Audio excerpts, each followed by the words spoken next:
What's up, everybody? You're tuned in to the Cris Ammo. podcast, episode 169, Big Energy Monday. Hope everybody's having a good Monday. Whatever you're doing, you're at home, you're at work. We appreciate you tapping in with us today. If you're listening on the playback, we appreciate you too. Leave a comment in the comments section. We got a lot of things to speak on. WNBA, some NBA stuff, NFL stuff, fantasy league stuff, and slip in a little boxing too. You know what I'm saying? I want to Yeah, get Maul's thoughts on some stuff. But until we do that, Maul, how you doing, sir? man, feeling good. You know what I mean? Day off. I do want to start off this episode. I do want to send my condolences to everybody that was involved in the LVAC shooting, including the young man that was unfortunately killed, Edgar Quinones. I think that's how you say his last name. If I butchered his last name, I do apologize. So I do want to send my condolences to his family and everybody that was involved. Senseless stuff, man. It gets tiring to hear, but sad we had to start off the show with that. But I do want to just send my condolences to everybody that was involved. Yeah, most definitely, man. Definitely. Sad situation, man. But we definitely send our prayers to everybody who was affected by that tragic situation. So Yeah. How you doing though? I'm doing good, man. I can't complain, It's my off day, man. I'm always happy when I'm not at work. Yeah. Yeah, man. Especially how slow it's been. But Yeah, so but hey, we got jobs, right? hey, yeah, that's a blessing. Yep. All right, man. Let's recap the NBA playoffs, man. Let's do it. Um, pull this up. So we'll start with the Eastern Conference.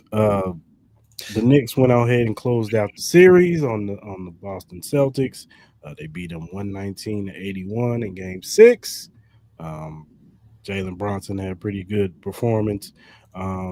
As a team, they had a really good performance in that last game, but they ended up closing them out. And I think Jalen Brown, didn't he foul out in that Yeah, he game? fouled out in the third quarter. Yeah. So pretty much it was a wash. It was over by that time. So they move on to face the Indiana Pacers. Game one is tomorrow. And Yep. how you feeling about that, sir? Well, overall with this series, man, it was good to see the New York Knicks close it out, man. I feel good for that fan base. I know that fan base is being a lot of hate due to certain videos and stuff like that. We can't just lump everybody into dumb stuff. That some people did. Some people, I've been all on this Indiana Pacers guy. Roaming around New York City with a jersey on, and people want to feel sorry for him. And it's just like I get it, yeah. There's a point where you got to have some self-control. You don't want to throw like garbage bags on people, but don't go out there and antagonize people. You got to know what the situation that you're getting into. Like, I don't have sympathy for the Pacers fans. Like, I know he's being a lot of love. Like on the Pat McAfee show, I saw that Tyrese Halliburton's going to show him love, fly him out to a game, which is cool. That's what's up. But at the end of the day, man, we all know what's up, bro. All fan bases have, an ignorant side to them. But at the same time, don't go into a situation when you're the opposing team and start instigating a fan base as rabid as these Knicks fans or Philly fans or whoever fans. I think it's a total even my Raider fans, Laker fans, everybody. So at the end of the day, got to have some self-control. But overall, man, it was a good showing. I think Jalen Brown on the Celtics really showed out. Everybody else kind of like just didn't. You know what I mean? I feel like after that first quarter, the Knicks went on that run in the second, and then that third quarter, you could just tell that the Celtics were just quitting, man. Plus minus on everybody was pretty pathetic. You know what I mean? As far as like everybody, Derek White was a minus 45, Jalen Brown was a minus 30, Drew was a minus 34, Lou Cornett was a minus 16, Al Horford is a minus 33. So all that noise about this Celtics team looks a lot better without Jason Tatum. They can shut up about that. You know what I mean? I thought that was really disrespectful for people to have that kind of conversation about Jason Tatum just hours after he ruptured his Achilles. He's a very important piece to that team. There's going to be a lot of changes to the Boston Celtics. You know what I mean? Especially with how much that roster is owed. You have a lot of these new contracts with Derek White, Jason Tatum, Jalen Brown. All these contracts are starting to take effect in the next year. They're going to be in the second apron. They're going to be hitting the repeater tax, so they could be easily costing this team, could easily cost this organization over $500 million, which is going to be insane. So Don't be surprised if you don't see Kristaps Porzingis. Don't be surprised if Drew Holiday's gone. Don't be surprised if they consider maybe trading a Jaylen Brown, depending on some of the offers they may get. They're going to explore a lot of options. So it's going to be a very interesting offseason for the Celtics. But as far as like the Knicks, man, congratulations to them. I'm happy for that fan base. Going into this series, it's going to be tough, man. The Pacers are playing some really, really great ball, man. Tyrese Halliburton, you can tell he's very inspired ever since the whole situation of him getting voted, the most overrated player, which, it makes no sense. You know what I mean? I don't understand where that came from. I just think it's more of a competitive thing that these players did. I think it was more just, throwing a jab. I don't think anybody really believes that Tyrese Halliburton is overrated, but this team as a whole is amazing. You know what I mean? Miles Turner, Nebhart, Macarin, now Matherin, excuse me. They're deep. But I really love this starting five from the New York Knicks. We got to take into account last year when they played the Pacers. Jalen Brunson was hurt. Josh Hart was hurt. OG Anunoby had the hamstring. They didn't have Karl-Anthony Towns, and they didn't have Mikal Bridges. This series is going to look a lot different. This team is healthy for the most part. I know OG was dealing with a little bit of hamstring, but he looks good so far. They have a little couple extra days rest. It should be really good. So I expect this series to go 7. But hey, man, that New York fan base is going to be rabid, just as the Indiana fan bases. They're going to be rabid as well. We get that old school rivalry. You know what I mean? Reggie Miller, he's going to be calling all the games. That New York Indiana rivalry going to a finals. It's good. It feels refreshing, man. You know what I mean? Especially, I know we're going to talk about the other series, but we're going to get a new champion here. You know what I mean? One of these organizations is going to get a championship that they haven't seen in a very, very long time, or it'll be their first one ever. So I think this is really exciting for the NBA, and I think this series is going to add to just the level of competition, and we're going to get some really heated games, and I'm looking forward to it. Yeah, I agree with you, man. This is a perfect series. You get two rivalries, um, two historic rivalries. The Knicks and the Pacers brings us back to the '90s. You know what I'm saying? Like you said, Reggie and Ewing and Starks and all them boys used to go. Mark Jackson and all them used to go at it. But I'm excited, man, to see how some young blood go at each other. You got Halliburton, you got Bronson. We'll talk about the other series, but we'll have Shea Gill and Ant Edwards going at each other. So it's good. You know what I'm saying? NFL they talk about parity, but it really be more parity in the NBA. It really does. It really is. So, in the NBA, in the NFL, is usually just the usual suspects that be in the playoffs. Yeah, these Bills. Ravens. It'd be the usual suspect. It may be a new team on the NFC side, but on the AFC, it usually be the same suspect. Yeah, true. It is good to see a little parity in the sport. You know what I'm saying? Because it's been 7 different champions the past few years, right? Yeah. I don't think we had a repeat champion since, I want to say, the Warriors. I want to say the Warriors. So that's a good thing.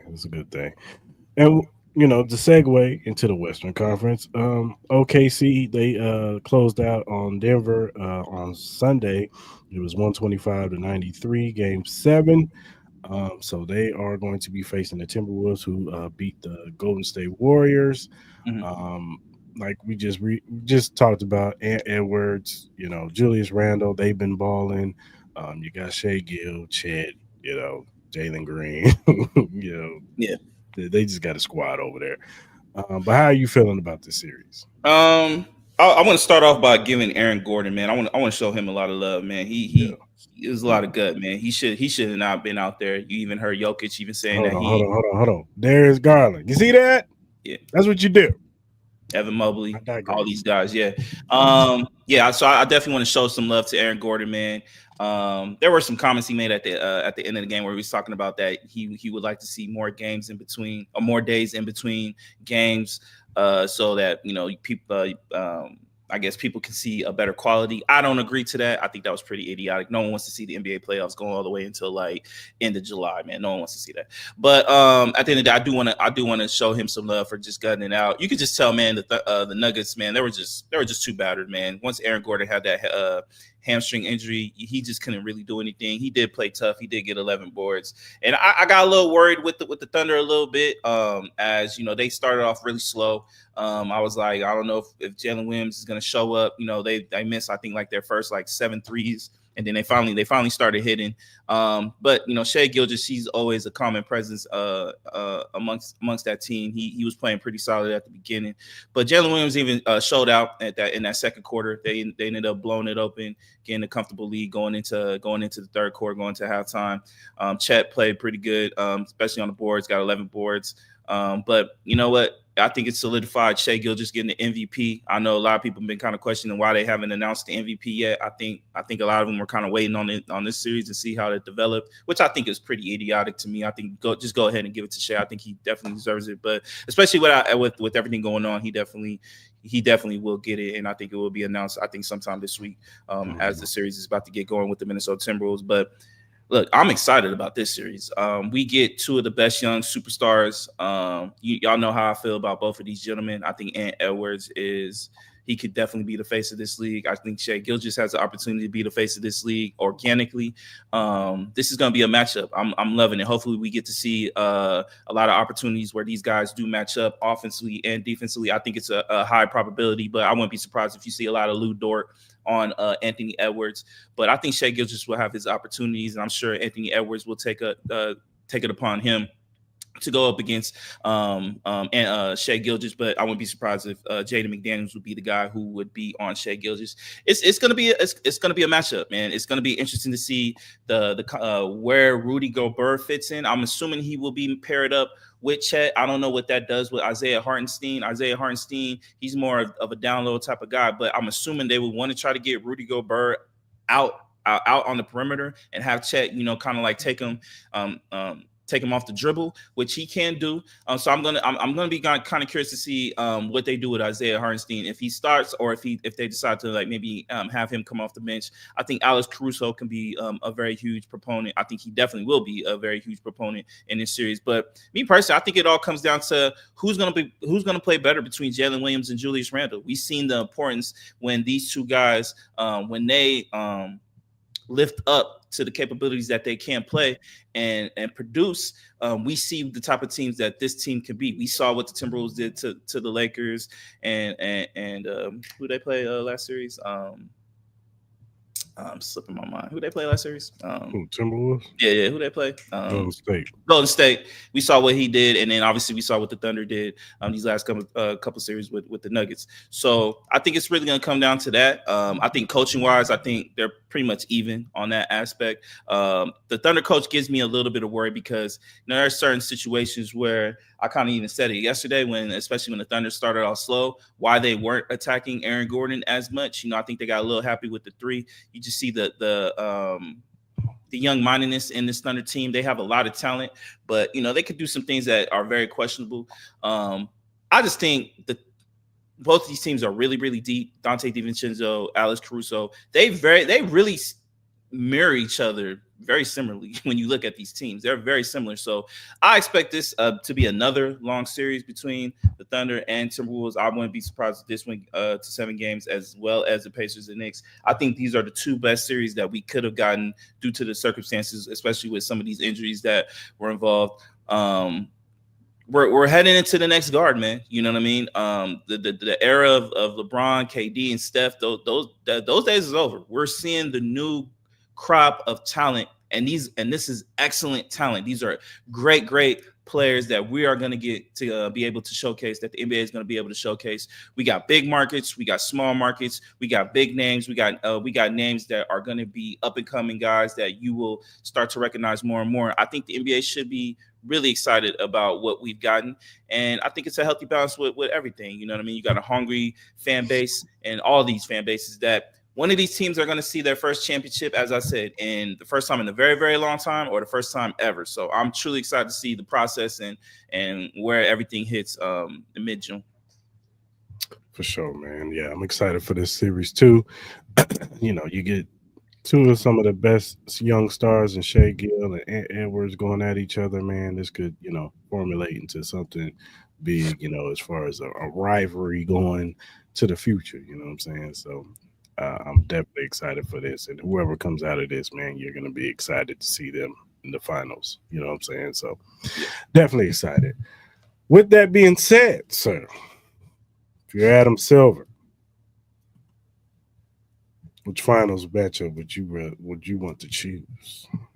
Uh, I think on the East side, I think it's very easy. You want the New York Knicks to win that series. You just see the impact of every win that this Knicks franchise is able to come up with, and how excited this fan base becomes. You know what I mean? You have obviously it's one of the more most populated cities in the United States of America. It's one of the more recognizable franchises in America. This is a fan base that hasn't won a championship since the 70s, I believe. You have primetime guys who cover this sport, like Stephen A. Smith, who are big Knicks fans. You have superstars row, especially with the Knicks, with Spike Lee and all those guys that be sending from row, Fat Joe, 50 Cent, um, um, Timothy Lachey, whatever his name is. What I mean? So you got that. In the West, I don't think it really matters. I think the storyline probably would be better if it's the Minnesota Timberwolves, because of just the trade of them trading Karl-Anthony Towns, just that whole matchup.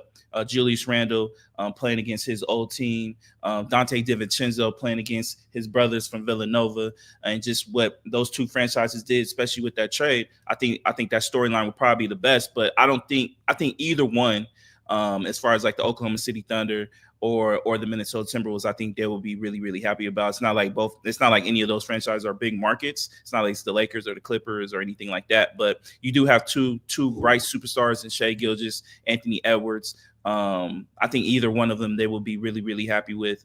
So I think in the West they don't really care. I think it's mainly in the East. They want the Knicks. If I'm Adam Silver, I want the Knicks to make it. No offense to the Indiana Pacers. If they do, congratulations to them. No one's going to be really mad. But I think everybody will consistently say the Knicks, and then anybody in the West they'll be cool with. What about you? If you're Adam Silver, what you got? No, I'm definitely saying the Knicks. You saw how how everybody was excited for the Yankees to make it to the World Series against LA. Yeah. Like New York has been itching for a championship team. They've been itching, and especially the Knicks. It's been fan base, man. So definitely want the New York Knicks. You want that New York market, and then like you said, on the other side, it really doesn't matter because I mean they're both small market teams, Timberwolves and the OKC, but they got two young stars on there that you either or will be fine. You get Shai Gill, cool, that's dope. You get Ant Edwards, that's dope. You know what I'm saying? So it don't matter on the West, but on the East, no disrespect to the Pacers, but if we talking marketing and being bang for your buck. You want the Knicks. You want the Knicks. You want the Knicks. That will be just, you'll get the superstars with the young superstars. You get, celebrity row, all that. The Villanova, the Nova 4 used to be Nova 5, and then you get whatever superstar you want to pick on the West. I think it's a win-win as long as the Knicks. So we'll all see. I said both these series are going to be really good, and I can't wait to get it started tomorrow. Yeah, for sure. All right, man. Let's talk about a little Caleb Williams. You want to lay this one out? So I guess there was an article. Let me see if I can find the article. There was an article that was out by I want to say ESPN. Let me see if I can have it. Sorry guys, let me see if I can find it real quick. So yeah, there was news that came out with let me see if this is the right one. Yeah. So it was a recent story that came out on ESPN. It's from a guy named Seth Wickersham. He has an upcoming book called American Kings, a biography of the quarterback. And it says in this stunning piece of information about Williams and the Bears coaching staff, at times Williams said he would watch film alone with no instruction or guidance from coaches. No one tells me what to watch. Caleb Williams told his dad, I just turn it on. Then it gets into how pretty much that Caleb Williams was kind of questioning the Chicago Bears and if it would have been a right fit for him to go there. I think there was a section where his dad, I think, tried to circumvene the NFL draft and see if he can become a free agent and pick where he wanted to go. But I think there are also excerpts that after Caleb Williams met with the franchise, that I think he became more comfortable with it, and that he thought he could make it work. Ever since this article kind of came out, that a lot of people have been questioning Caleb Williams. Obviously, his dad's importance into it. So, what are your thoughts on this whole situation with Caleb Williams? Do you think he was right going this route and kind of questioning and maybe kind of dictating where he wanted to go, or do you think he should have just accepted wherever he wanted to go and kind of play ball? I mean, it's kind of twofold. Like, yeah, you can question it. You know what I'm saying? Like, Chicago hasn't been a great organization, so any person would probably question it. You know what I'm saying? Whether you're, the parent of the player or you're the player yourself, you see Chicago, Tennessee, Saints, like you're gonna question those organizations because it's like, do you guys really want to win, or are you just trying to just put butts in seats? You know what I'm saying? Are you gonna use me to put guys or guys and women in the stadium, or are you gonna actually put a team around me? Which all purposes they've tried. You know what I'm saying? Last year they put Keenan Allen, you draft Roma Dunze, um, and you bring in DeAndre Swift on defense. You bring in you sign back Jalen Johnson, and you try to put a team around him.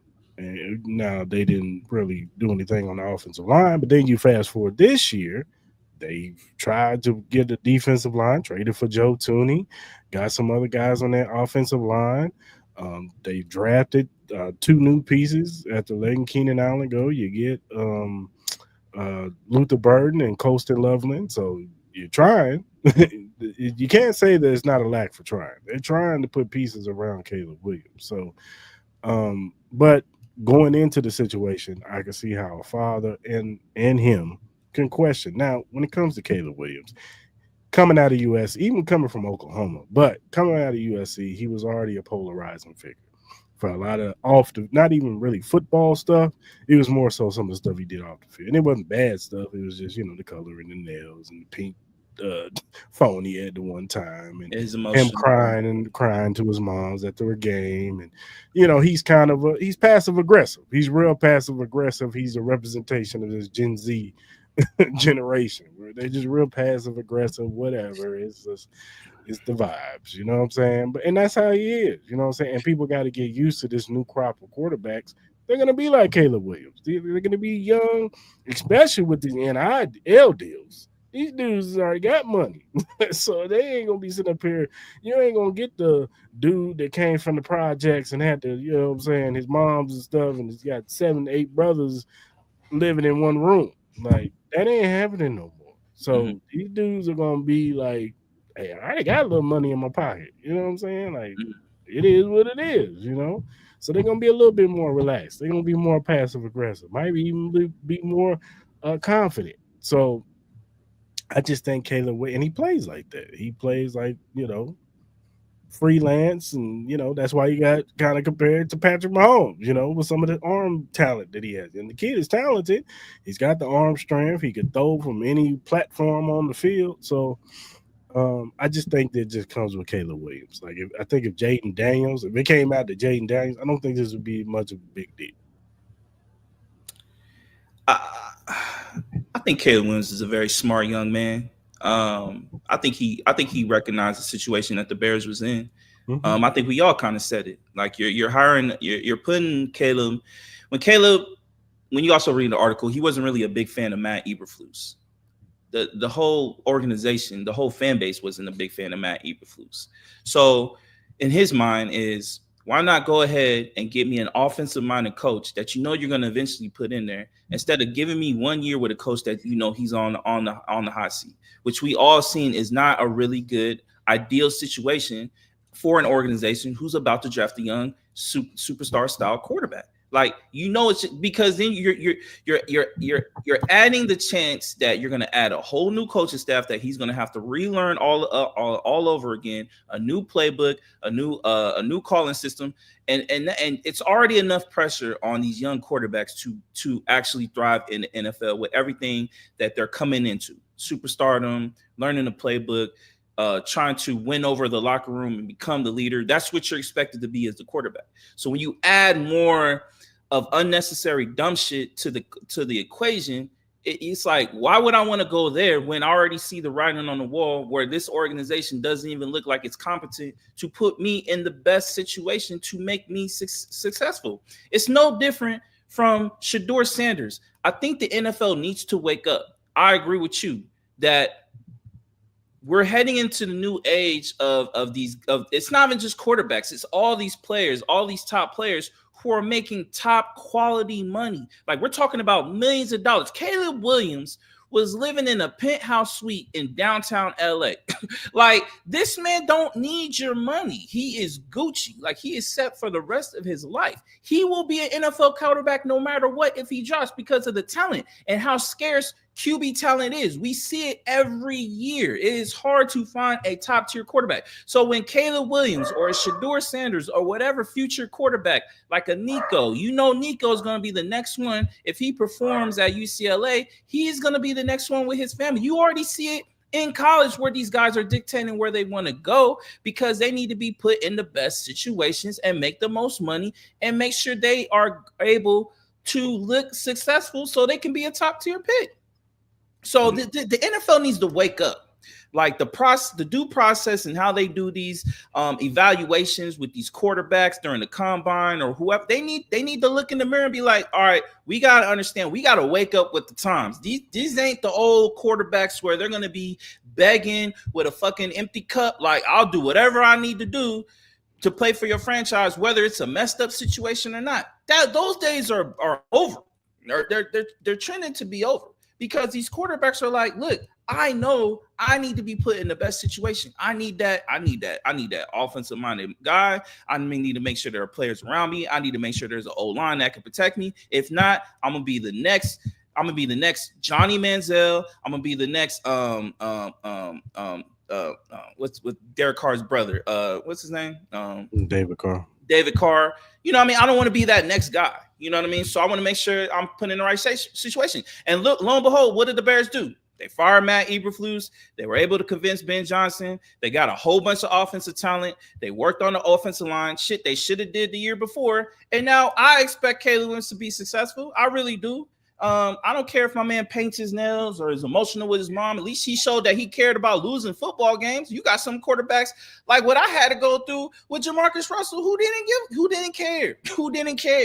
I would rather have a guy be emotional about losing a football game than to be like, yeah, all right, it is what it is. I think that's what all fans have wanted that. So for you to question him crying to his mom about, I think that was weird. I think fans are becoming more weird about certain situations with these players. And I understand why a lot of these players become more defensive and don't want to talk to people and all that type of stuff. But hey, man, at the end of the day, I don't fault Caleb Williams for feeling the way he did. I don't fault his dad to try to do whatever he needed to do to make sure his son was successful. We're going to start seeing more of it. It just is what it is. But at the same time, one thing NFL will tell you, you ain't gonna tell us where you going, brother. I'm not. But at the end of the day, your ass out the first round. I don't give a damn. But then, okay, if you do that, you're just showing how stupidity and ultra weak, thin-minded you are. Because at the end of the day, I didn't see Eli Manning get all this scrutiny when he did that. He didn't drop. It just seems like I don't want to bring in the race card, but it just seems like it's just these black quarterbacks that y'all have issues with when they try to dictate where they want to go, when they have all the like this ain't the same black quarterback where y'all think that they can't read defenses, they can't do that. Nah, that ain't true. The best quarterback in the whole league is Patrick Mahomes. He's turned into be one of the greats. Lamar Jackson, Jaden Daniels, all the top quarterbacks are black quarterbacks. Let's state the facts. So yeah, at the end of the day, okay, you want to drop me? Somebody gonna take me and their franchise is gonna be successful. I dare you not to choose me. I dare you not to choose the top quarterback in the NFL draft. You know why? Because you're gonna be in a losing franchise and you're gonna lose your job because you decided not to take me. You gonna risk that? You gonna risk your family here because you know I'm the best quarterback in this draft? Go ahead and tempt fate. It's the reality of the situation. You need a top tier quarterback to even be successful in the NFL. So we know how little talent there is in the QB. I think we're starting to see a lot better talent just because of 7-on-7s, the way the NFL is being called nowadays, the rule changes is more reflecting on the offense being more successful than the defense. I get all that. But at the end of the day, it's hard to find top tier quarterback talent. So I dare you not to pick me. We're going to start seeing more of that. We are, because of how they cherish QB talent. And the NFL has shown that. So, yeah, I mean, the NFL may not want that, but the NFL may not have a choice. These teams may not have a choice. Saints may not have a choice. The Raiders may not have a choice. The Bears, all these organizations who haven't won for years, they got no choice. You better pick these. You better pick these top tier talented quarterbacks. Instead, you're gonna pick these scrubs in the 4th and 5th round, and you're gonna be in the same situation you've been in for the last 20, 30 years. Is that what you want to risk? Good luck. Good luck. That's all I'm gonna say. Yeah, for sure. For sure. All right, man. Let's talk about WNBA season. It was opening week. There were some games this week. Started on Saturday. We had the Washington Mystics. They beat the Atlanta Dream 94-90. You had the Dallas Wings. They lost to the Minnesota Lynx 99-84. The Sparks beat the Valkyrie, Golden State Valkyrie, new team debut. They lost 84. Sparks won 84-67. New York Liberty, they beat our Aces 92-78. And then yesterday. And then you had the Fever. They beat Chicago Sky 93-58. And then Mercury, they beat Storm 81-59. And then yesterday was Mystics Sun. They won. Mystics won 90-85, and then the Lynx, they won 89-75. And then today we got the Storm and the Wings. Some of the standouts this week, of course, Nafisha Collar. She's starting out strong. She had 34 points against the Wing. I think she had 29 against the Sparks. She's starting her MVP campaign early. You know what I'm saying? She's doing her thing. I know it was in the loss, but I know Asia Wilson, she had 30-something points. 31 in the loss. Yeah, against the Liberty. I know the rookie out of Atlanta, Sonia Cintron, I think her name was. She her debut, she had like 30 points, and then the other day she had like 20. Kiki, she's starting off strong. She had 14 yesterday. She had like 18 points, so she's starting off strong. Mystics are looking really good so far. The Caitlin Clark had a triple double the other day. She had 20, 10, and 10 against the Chicago Sky. So it's just been a pretty solid opening week for the WNBA. Everything's getting kicked off, but we all know what we want to talk about. Caitlin Clark and Angel Reese. I'm gonna show this, set this up so we can get into why everything happened and get Maul's thoughts, get my thoughts. So let me play this. Rebecca Allen, too strong on a 3. And look out, Caitlin Clark pushes Angel Reese, and Angel Reese gets right up into Caitlin Clark. Afterwards has something to say as Clark walks away.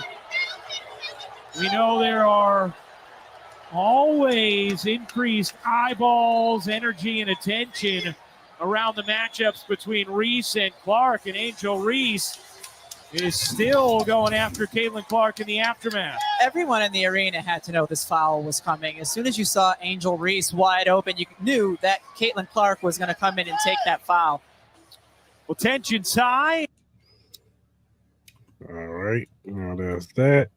Maul, what was your thoughts on the whole situation? How did you feel, sir? Go ahead. I want to hear your opinion first. Look, do I think it was a flagrant foul? Definitely. It was definitely a flagrant foul. She put a little extra sauce on it. Now, yes, did Angel Reese push Howard before the play? And you saw Caitlin Clark's response from when she pushed her in the back. Caitlin Clark was looking at the ref like, yo, you ain't going to call that. And then she did what she did. And it was flagrant. It was a flagrant foul. I agree. I don't agree with Leah Boston getting the technical. All she was doing was breaking up the situation. I don't understand why they gave her a technical. But yeah, I do. Huh? Yeah, that was dumb. That was dumb. Yeah, I didn't understand that. She was just trying to keep peace. Yeah. But here's my issue with this whole situation. I look, the WNBA is in a situation which is funny because they've been around since the 90s, but it's like the WNBA is like in a situation where they are where the NBA was in the 80s, where you had these two stars coming from college, Larry Bird, Magic Johnson. Now, I ain't saying Angel Reese is Magic Johnson, but star-studded, star power-wise, she is. You know what I'm saying? She's very polarizing. She won a national championship with LSU. She beat Caitlin Clark, the year before. And the whole situation between those two have started because if Angel Reese never does this, people don't have a reason to hate Angel Reese.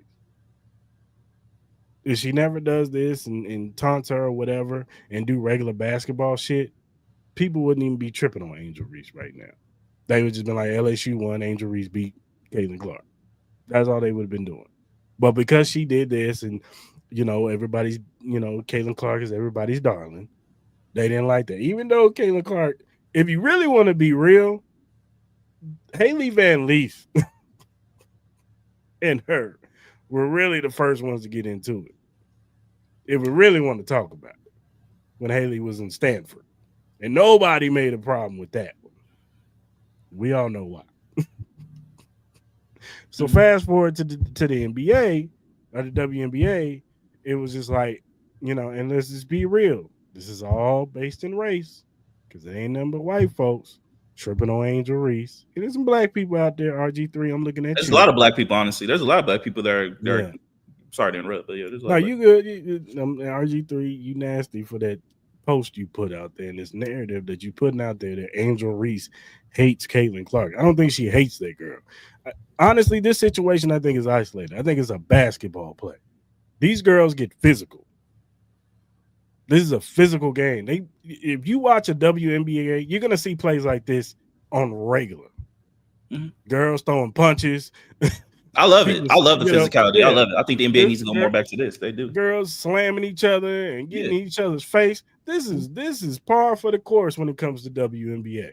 Mm-hmm. That's how I looked at it. Like, yeah, you can have your situation with Caitlin Clark walking away or whatever, and I'm sure Maul's going to reiterate that in a minute. But at the end of the day, this is par for the course.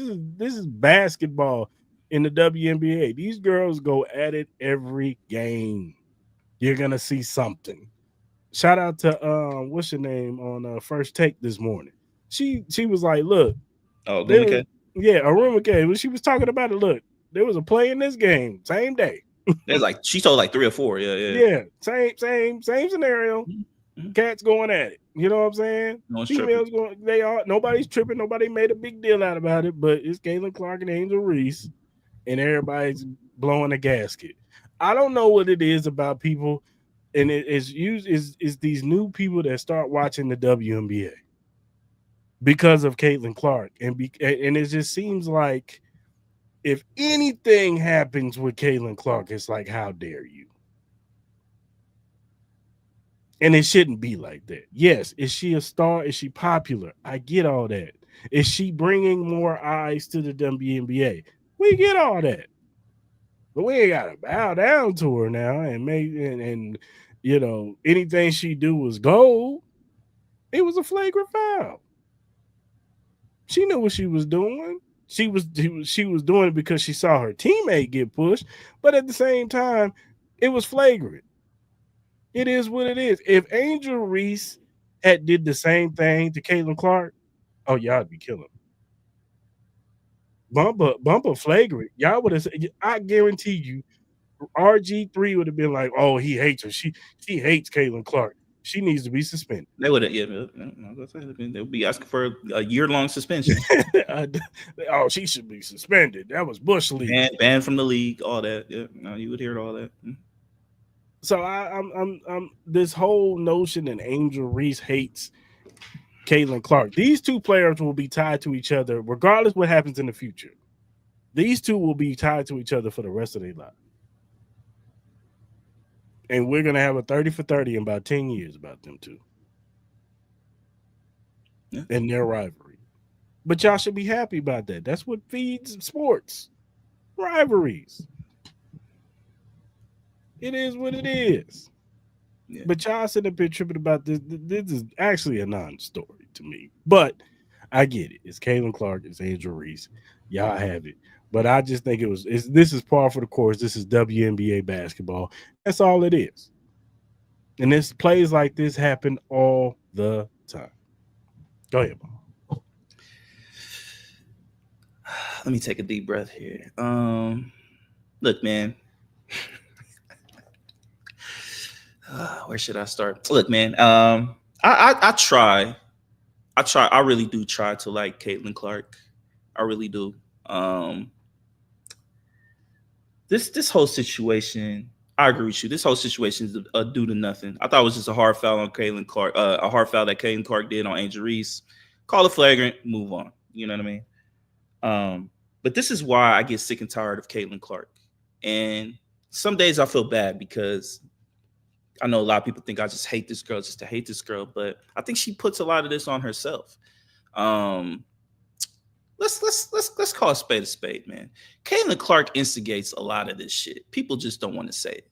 She instigated the Haley Van List shit. She instigated the LSU shit. She instigated the Kennedy Carter shit. She's instigated this Angel Reese shit.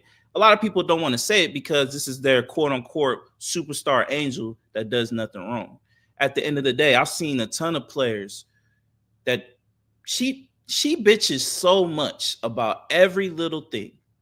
There's so many videos of her fucking complaining, her bitching and complaining because somebody don't pass her the ball. When they got a wide open shot, she wants to take the shot. She's over there flailing her arms. She cusses out the refs at every moment in time. I've seen a ton of players that do this that get ridiculed every single time. Luka Doncic, LeBron James, the list goes on and on. I don't hear shit about anything that Caitlin Clark does that's in a negative light.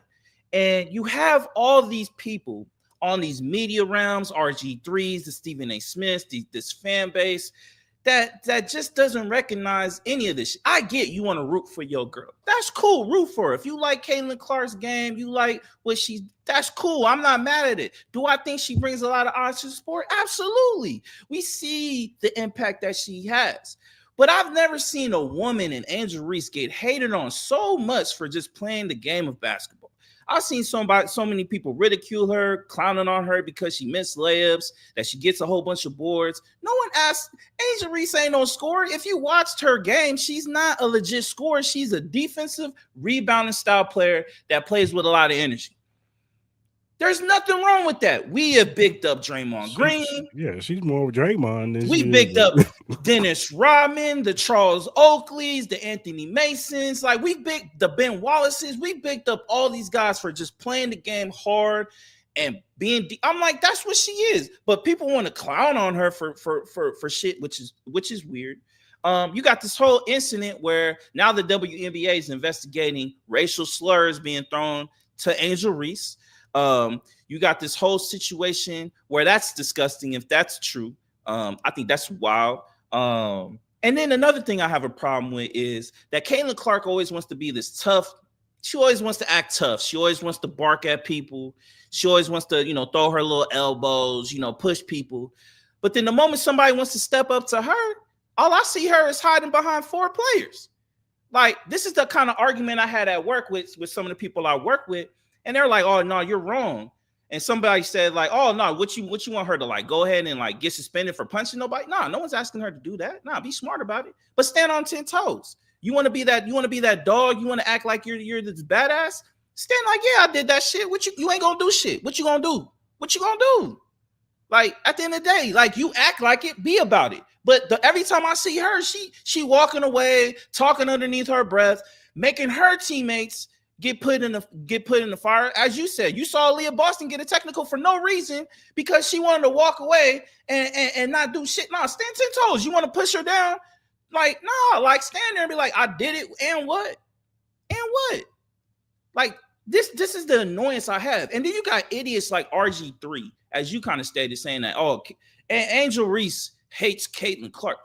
Angel Reese ain't thinking about that chick. That was a he in the moment. We're playing basketball. The only time Angel Reese has to talk about Caitlin Clark is when people in the media ask her about Caitlin Clark. It's not like we see Angel Reese talking shit to her during the offseason. It's not like she brings up her name. Angel Reese got her own thing going. She going to do modeling shoots. She doing what she doing. She making her bread. Congrats to her. And then another thing I have a problem with, I'm gonna be done soon, is this anointment of Caitlin Clark of being the face of the league, being this, being that, being the next Jordan of the league, being this and that. This disrespecting a lot of these players that have put a lot of effort into the league, dismissing Asia Wilson, dismissing Kelsey Plum, dismissing all these great young talented players that have put a lot more effort into this game than Caitlin Clark has. Caitlin Clark hasn't won shit. She's never won a national championship. She hasn't won the WNBA championship. She has a damn super team that's on her. Congratulations to her. They're going to give her the MVP award. You already see that shit coming. She's going to get it. It's not going to be Angel Reese. It's not going to be Nafisa Collier. All those players are probably going to deserve it way more than her, but they're going to give it to her. I see it clear as day because her team is going to be good. She's surrounded by a really good team. She has a great coach. She pretty much has the Connecticut Sun team. Pretty much, almost. And she has a head coach from last year. So she's put in a great situation. Kelsey Mitchell is a great talent. Aaliyah Boston has improved very, very much. Like, they should be successful. But I have never seen a player get anointed so fast. I get it, she's talented. But LeBron James wasn't anointed the face of the league. He earned that shit. Michael Jordan was anointed the face of the league. He earned that shit. He had to go through the bad boy Pistons. LeBron James had to go through the Celtics. When they got hit, when they got battered, no one complained. No one was sitting here up crying for LeBron James or Michael Jordan.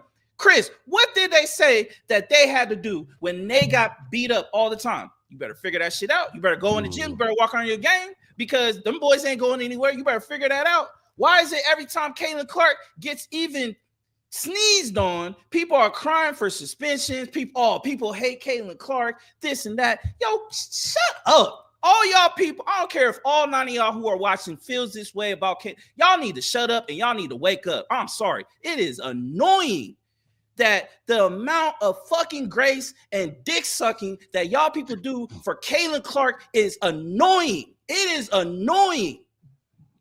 And then for y'all to like beat up Angel Reese for nothing. It's sickening. It is very sickening.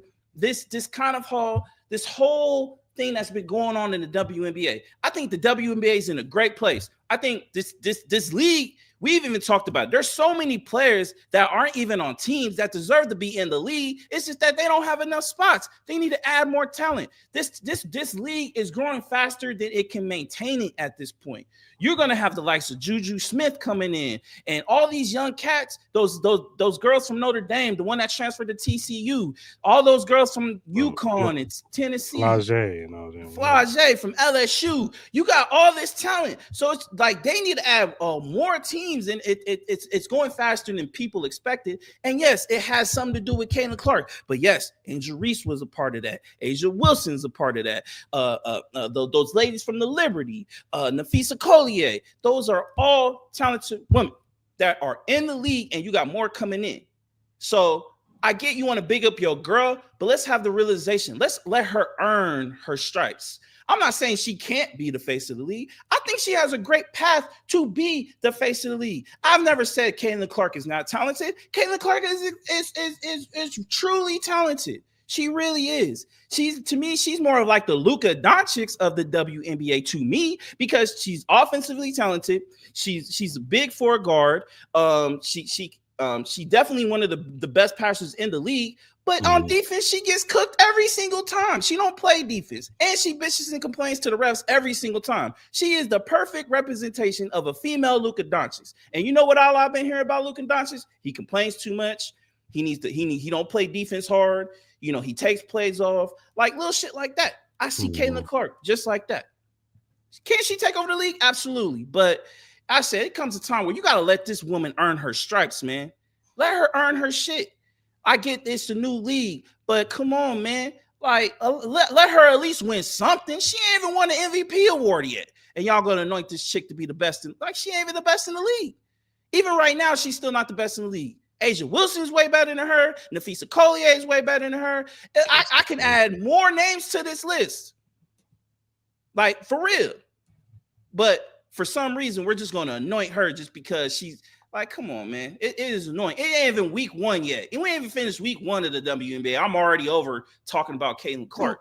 Like, this shit's ridiculous, bro. Like, y'all done got me to the highest pissed off pistivity levels because of y'all dumb shit. Like, it's ridiculous, man. Her fan base is probably one of the most toxic fan bases in all of sports right now.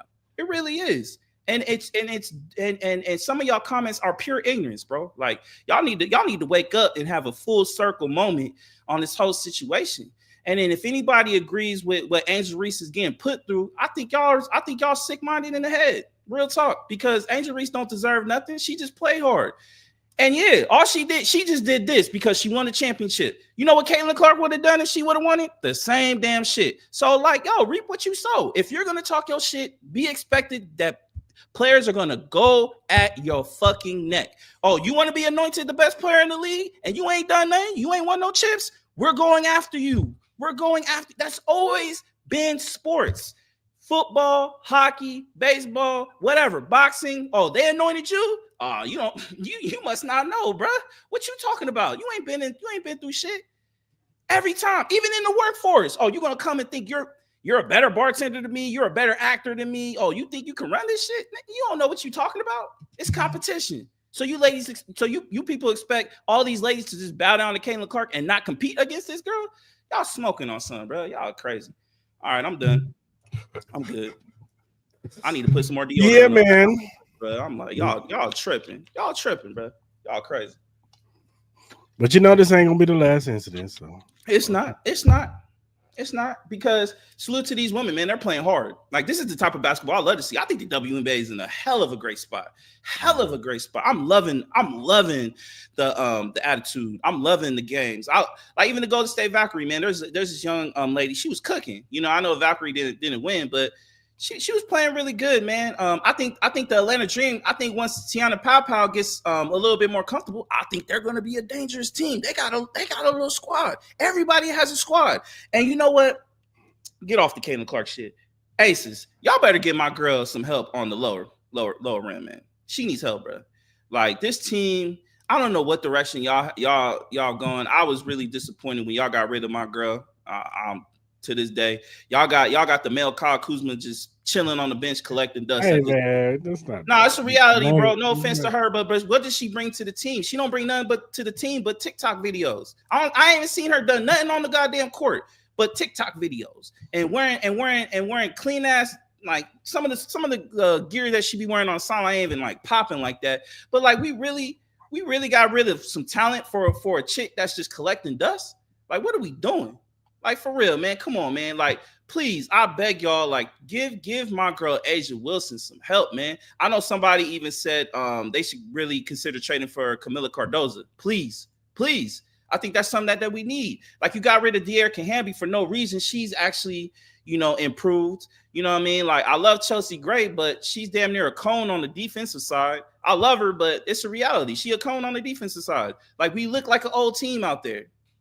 Sorry, we got ran through by the goddamn Liberty. And Liberty are a really good team. I'm really curious to see. I know it's early. I got to see more games. But, man, y'all need to give my girl help, man, because y'all going to wear her out. She needs help on the inside. We all know that. Like, they're doing the same thing that they did to Anthony Davis, man. Get her a big man. She looks better being the 4, not the 5. Yeah, I agree. All right, man, we're going to have a quick commercial break, and we will be back. Introduce yourself to Magnet, the ultimate sports drink. Are you ready to take your performance to the next level? Do you want a sports drink that eliminates the muscle cramps and fatigue when working out or training? Meet Magnet, the sports drink designed for athletes who refuse to settle for mediocrity. It's power-packed electrolytes and rehydrates and restores balance with their scientifically formulated blend with magnesium that fights fatigue and boosts endurance. It has natural ingredients made with real fruit extracts and no artificial colors or flavors because your body deserves the best. It has delicious flavors like mixed fruit and watermelon that keep you revitalized and ready for action. It will boost your performance with essential vitamins and minerals. Magnet fuels your workouts, helping you crush your goals. Join the Magnet movement, whether you're training, competing, or simply staying active. Magnet is your go-to refreshment for peak performance. You can order it now on our direct link at drinkmagnet.com. Also, use promo code Cris and Mall to get $5 off your purchase. So don't wait. Again, that promo code is Cris and Mall to get $5 off your purchase. Get Magnet, push your limits, fuel your passion. Shout out to Drink Magnet Sports Drink. All right, man. Let's do our top 5 fantasy football rankings, running backs and tight ends. Yeah, I got it right this time. I didn't mess up.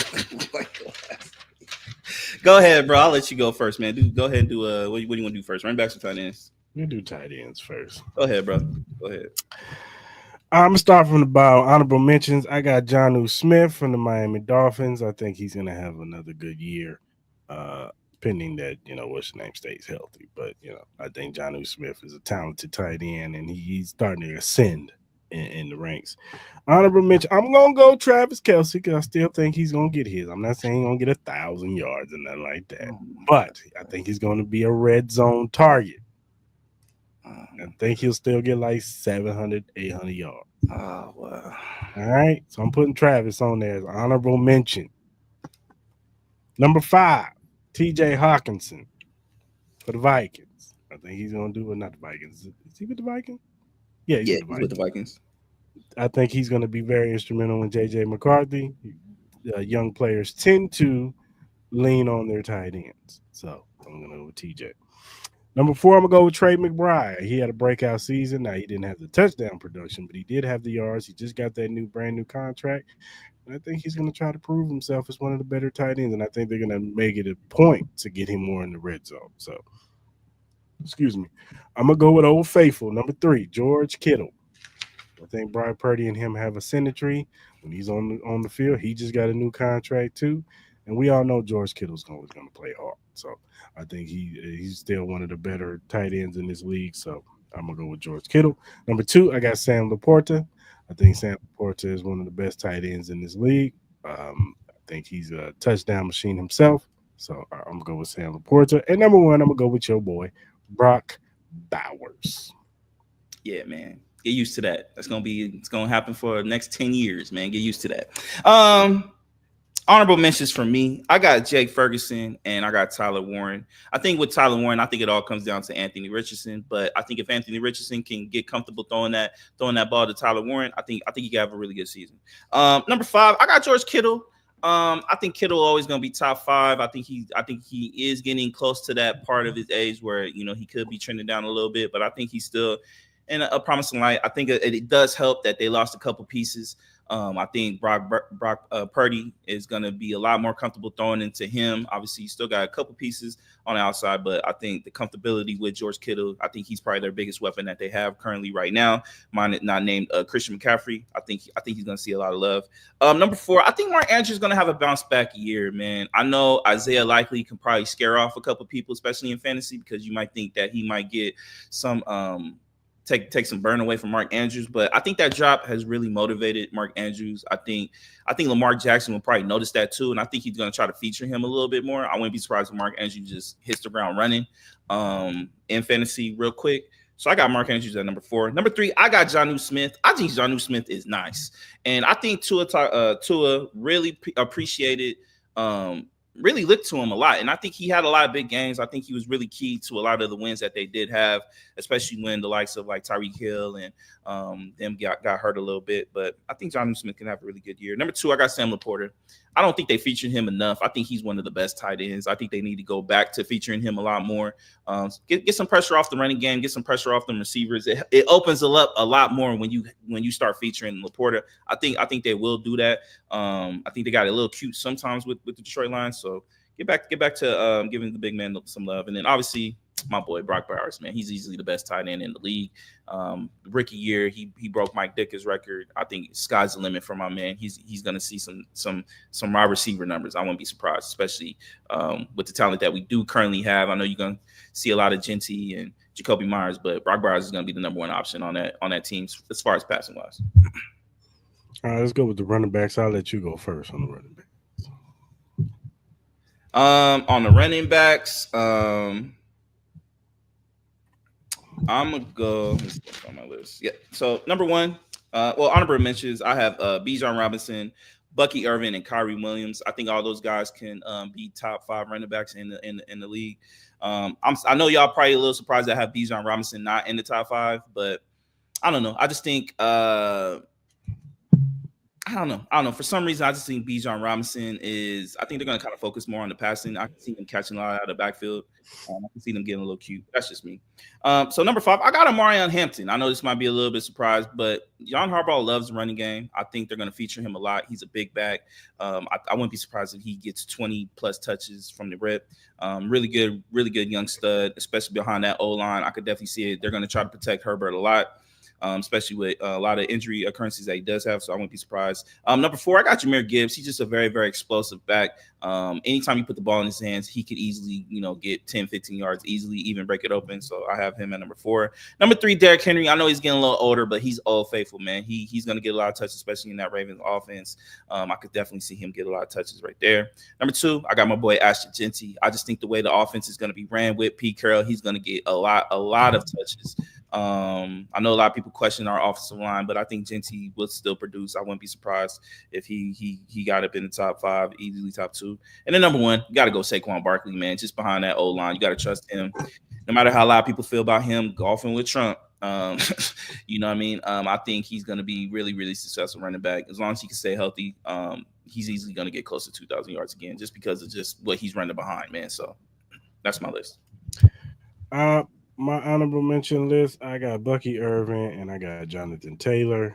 Bucky Irvin, I think he's going to have a breakout season. I think he's going to be the feature back. And, Jonathan Taylor, when he's healthy, he's one of the better backs in the league. So, number 5, I'm going to go with Josh Jacobs. I think Josh Jacobs is very instrumental in the Green Bay Packers' success. I think Jordan Love plays better when you get Josh Jacobs involved into that offense. Number 4, I'm gonna go with Bijan. I'm gonna roll with Bijan. You know what I'm saying? I think that they understand that they got a beast on their hand and they got to give him the ball more. So I'm gonna roll with Bijan. I could probably get biting ass for that. But we'll see. Number 3, I'm with you, Derrick Henry, old faithful. Say what you want, but we all know the Ravens like to run the football, and he's their bell cow. He's gonna get the ball. So I'm gonna go with Derrick Henry. Number 2, I got Jahmyr Gibbs. I think Jahmyr Gibbs is going to have a breakout season. I think Jahmyr Gibbs is going to be up there with Saquon with the yardage this year. So, and then number 1, I got Saquon Barkley. Which, he's the best right now. So. Okay. All right, man. Let's do our Bet US Surefire picks. Let's do it.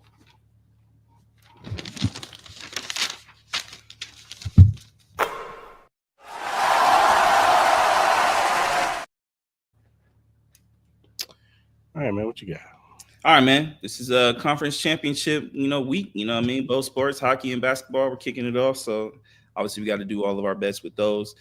First one, I got the Panthers plus 1.5 over the Hurricanes. Panthers had a great game over the Toronto Maple Leafs. Toronto Maple Leafs choked again in Game 7. Sorry about y'all Toronto fans. Didn't look good. Drake out here blaming Justin Bieber and stuff. It's not looking good for my man Biebs. But, yeah, man, I got Panthers plus 1.5. I got Stars money line over the Oilers. Oilers have been very, very impressive. I think they've only lost one game this whole entire playoffs, if I'm not mistaken. But I just think that home ice advantage with the Stars, I like that a lot. So I'm gonna go with the Stars. I wouldn't be surprised if that went 7. I got the Thunder. Surprisingly, I got the Thunder minus 7.5. I know a lot of people are like, that's a lot of points, especially against the Wolves. I don't know. I just think the Wolves have been sitting down a little bit too long. I think the Thunder are coming off a real high against the Denver Nuggets. Very easy game. I think they're more in rhythm. We saw the Thunder start off slow in the second round because they had a lot of rest. I wouldn't be surprised if that happened again. So I'm going to take the Thunder. I think they'll win. I can see them winning by like 8 to 10 points. Just because the rest for the Wolves, I wouldn't be saying just the dominance, but I think it's more about rest. And then I got the Knicks money line over the Pacers. I don't know how it's going to go. I do expect close games, but I wouldn't be surprised if there's some blowouts here and there. Just because both of these teams can sometimes be inconsistent on the offensive side. You would probably trust the Pacers a little bit more, but I'm going to go Knicks money line. I just feel comfortable with that. I think the home court advantage will definitely help out game 1. And that crowd is going to be live. So I think that could be another situation where the Pacers have been sitting a little bit too long. Maybe some rest might be a factor. So I just feel more comfortable with the Knicks. All right. Let me give you a couple baseball. I like the Dodgers -1.5 over the Diamondbacks. And I like the Cleveland Guardians -1.5 over the Twins. I'm gonna take the minus the plus. Was it plus or minus? +7.5 Timberwolves over the OKC. I do think that's a lot of points right there. So I'm gonna take +7.5, and then I'm gonna take Pacers +4, and I'm gonna take the over 223.5. Knicks. I think it's gonna be a high scoring game. So that's what I'm taking right there. So if you look at the screen, you'll see the QR code for the BetUS website. You go ahead and scan that. This is for first time bettors on the website. Go there, sign up, put the promo code in, join 125. You get 125% signing bonus and 10% gambler's insurance because they got other things on the website. That is 3 risk-free bets on your first 3 deposits on $100 up to $5,000. So on your first 3 deposits, if you bet $100 and you lose, keep your money. You don't even lose it. So you can win money or you can keep your money on your first 3 deposits. So go over to BetUS, sign up, tell them Cris sent you. And that does it for our BetUS Surefire picks. Mm-hmm.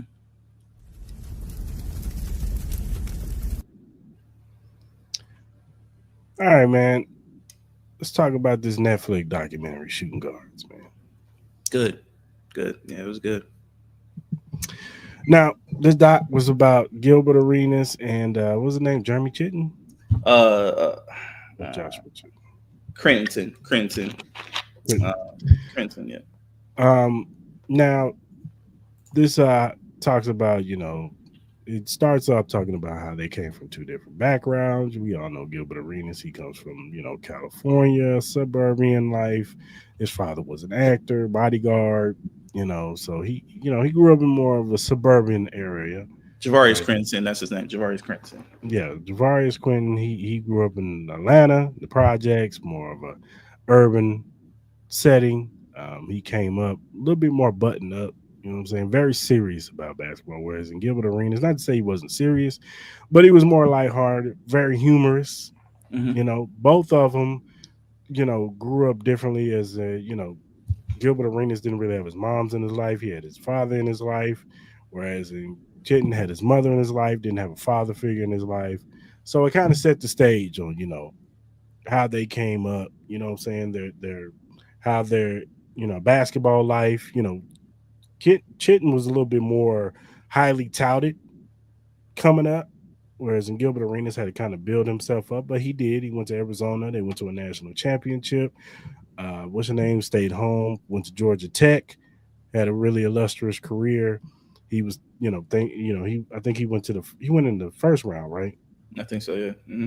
He went to your Lakers when Kobe was there, and Phil Jackson was there. He really didn't fit the system. The triangle system is more of a team setting, passing and moving and formation. And Chitton is more of an ISO player. You know what I'm saying? Like get the ball in his hands and let him work. That's his type of style. And that's just not how you guys were doing things at that time, unless you were Kobe. And when Gilbert, he went to Washington, or no, he went to Golden State first, did his thing, went on ahead, went to sign with the Washington Wizards, became a star, pretty much. You know what I'm saying? Became Agent Zero. We all know the story. Chitton went over and got traded, or no, he was a free agent, signed with the Washington Wizards, was looking at to be an up-and-coming star. Not a star, but a starter, I would say. Gilbert Arenas took him under his wing, saw that the kid had potential. Now, when he was in LA, he really didn't have have anybody out there, so he got into some gang activity, started dabbling with the Crips, whatever. And so when he went to the Wizards, his mindset was a little different. Now, him and Gilbert had a really good relationship.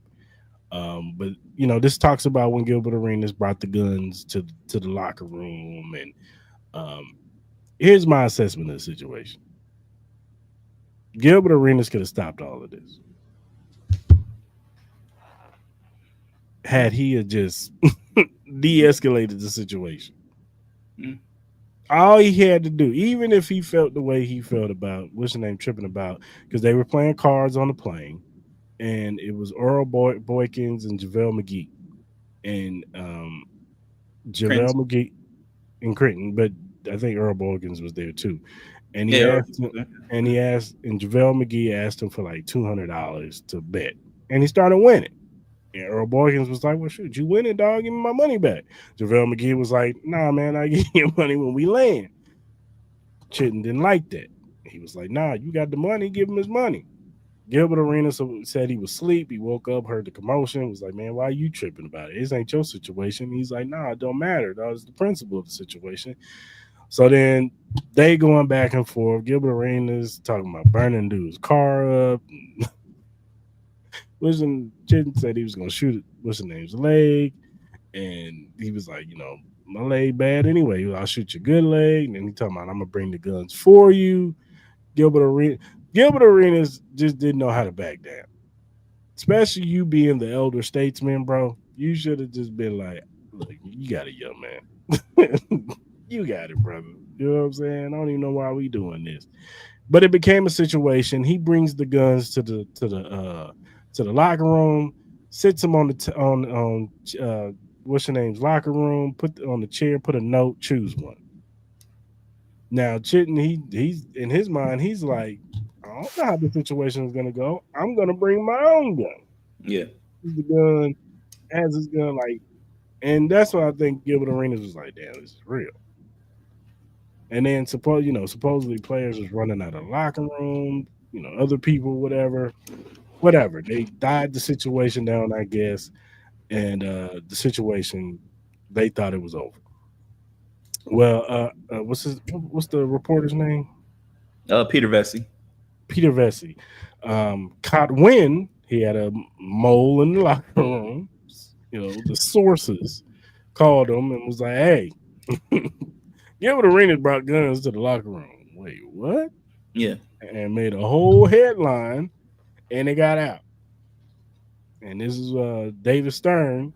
They had to go to court and all this stuff, and they ended up getting suspended for 50 games because Gilbert Arenas at first, and Gilbert Arenas just revealed this on, I forgot whose podcast he was on, but he was saying like, hey, even through this situation, because remember, what's the name was still on his rookie deal. Chitton was still on his rookie deal. He was still trying to make a name for himself. Whereas in Gilbert Arenas, he was a seasoned veteran. He was already a star. You know what I'm saying? So he said they were in the jacuzzi, one time, and he was like, dude, like, I can't afford, no 50 game suspension. He was like, don't worry about it. I'll take it on the chin. It's my fault. Because they was like going back. He was like, nah, it's the principle of you made me look bad in front of the team. I'm still trying to make a name. And even Gilbert Arenas was like, you know what, you're right. You still trying to build your rapport around these cats around here in this locker room.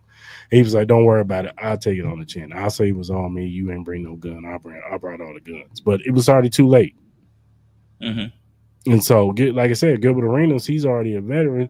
So, yeah, he get the 50 game suspension, but he was going to have a job coming back. Yeah. What's the name? Didn't. He ended up getting cut. He had to go to China and play. It was a situation in China where he said it was a misunderstanding. So now he's out the league. He has to come back to Atlanta. And, he's hanging around with the crowd that he probably shouldn't have been hanging around. Cats is robbed. He got robbed a couple times. And the last time he got robbed, he was with his moms. He found out who took the jewelry from him. And he told them, bring me back my jewelry. He was like, no, you better have that money. And he's riding around with his homie one day. They see the dude that stole his stuff. At first, he didn't want to do it, but it was already too late. They had already, they was in it. And he rolled the window down. It was nighttime. He fired some shots at dude. I guess he didn't see dude's girlfriend. Ended up killing the girlfriend. Mm-hmm. And dude ended up having to do some prison time, 10 years, I think he had to do. Now, there was speculation that Dwight Howard, him and Dwight went to high school together, and his uncle was like some big-time lawyer, and they worked out a deal behind the scenes to where he can get out early. Mm-hmm. And a lot of people were mad about that. The mother of the woman that got killed, she was mad because when they do parole on somebody, they have to console the family of the victim. You have to go to them and say, "Hey, this person's going to be wrong. They're thinking about paroling him," and that's when you go up there and say, "Hey, no, he shouldn't be paroled. Mm-hmm. I'm against it." Mm-hmm. So, but they didn't give her that opportunity, and they wiggled through the system. I guess this is speculation now, and he ended up getting out. He's out now. He's doing youth advocacy and all this stuff, trying to make better of himself. But that's the situation for this doc. Now, what was your thoughts? Man, this was a true definition of immaturity and mental health breakdown. Because even in the earlier times, like when Gilbert, he kind of said that he kind of used comedy to kind of like cover up pain or whatever, which it's very accustomed to, especially how he grew up. He kind of stated that with him being in a single parent home with his dad, his dad was trying to be an actor, like he was trying to make it in Hollywood, and then he got accustomed to being around superstars and stuff like that, and just being in the area that he was in, that kind of perception, you're a soft kid, you coming from living in the hills, stuff like that, I'm sure there was a lot of stereotypes that he had to go through when he was like a younger kid, and him getting built up. And it's kind of like the whole situation when he went to the draft, where he went to the combine, and one of the reporters asked, like, what do you want to get out of this NBA experience, like what's your ultimate goal? And then he's like, oh, I want to be a pimp. And then it took the reporter by surprise. And he even kind of said it when they went back to him, where he's like, I can either back down and apologize for those comments, or take it back, or I could just stand on what I said, double down, and not back down. And that was kind of like the whole mentality of Gilbert Arenas. He never wanted to back down. He never wanted to show that he was soft. And it probably had something to do with maybe his upbringing and just what he had to deal with. But then he's like double down. He's like, you know what? I was wrong. I don't want to be just a pimp. I want to be an international pimp. And then, that right there, and I'm sure some other immaturity things that he did, it kind of dropped his stock in the draft. I think he got picked in the second round with the Golden State Warriors, and he kind of viewed it as, he messed up. And he even said that if he had to do it all over again, he would do it again. He wouldn't do it in that same way. Going to a likes of a kid that looks like he came from everything, easy upbringing around superstars, had the natural gifted talent to be a number one pick or a top pick, but fucking it off because of his immaturity. You go to the story of Javarius Crittenton, a kid who had to work hard, grew up in the hood in Atlanta, lived with his mom, was a great young man. He honor roll. He was a great GPA student, a great basketball player. He had the likes to go to a Duke, a North Carolina, or play with all these guys, all these top tier coaches like Roy Williams and Coach K, and all those type of coaches. But he decided he wanted to stay home. You could tell that home meant a lot to him. You could tell that family meant a lot to him. And Georgia Tech was just a place to be, and he thrived. He was successful. He did really good. Obviously, I think the start of the sad part of Javarius Crittenton, I think, was the draft when the Atlanta Hawks bypassed him, and then he ended up getting drafted by the Lakers. Being a part of the Lakers franchise is like being a part of royalty in the NBA. It is a great thing, but if you're not mentally ready to go to a new destination, especially the likes of going from Atlanta to LA, that's two different styles of living. You know what I mean? Like, it's just different. And you go there, he goes to camp, and then obviously, it's the big thing with him and Phil Jackson, where he doesn't even allow Javarius to even dress.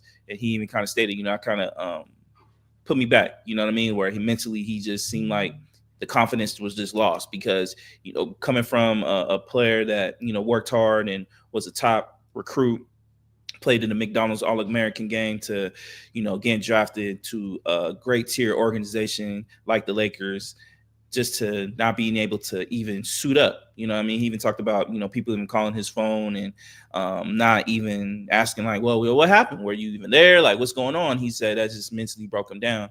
And then, he had no family there in LA.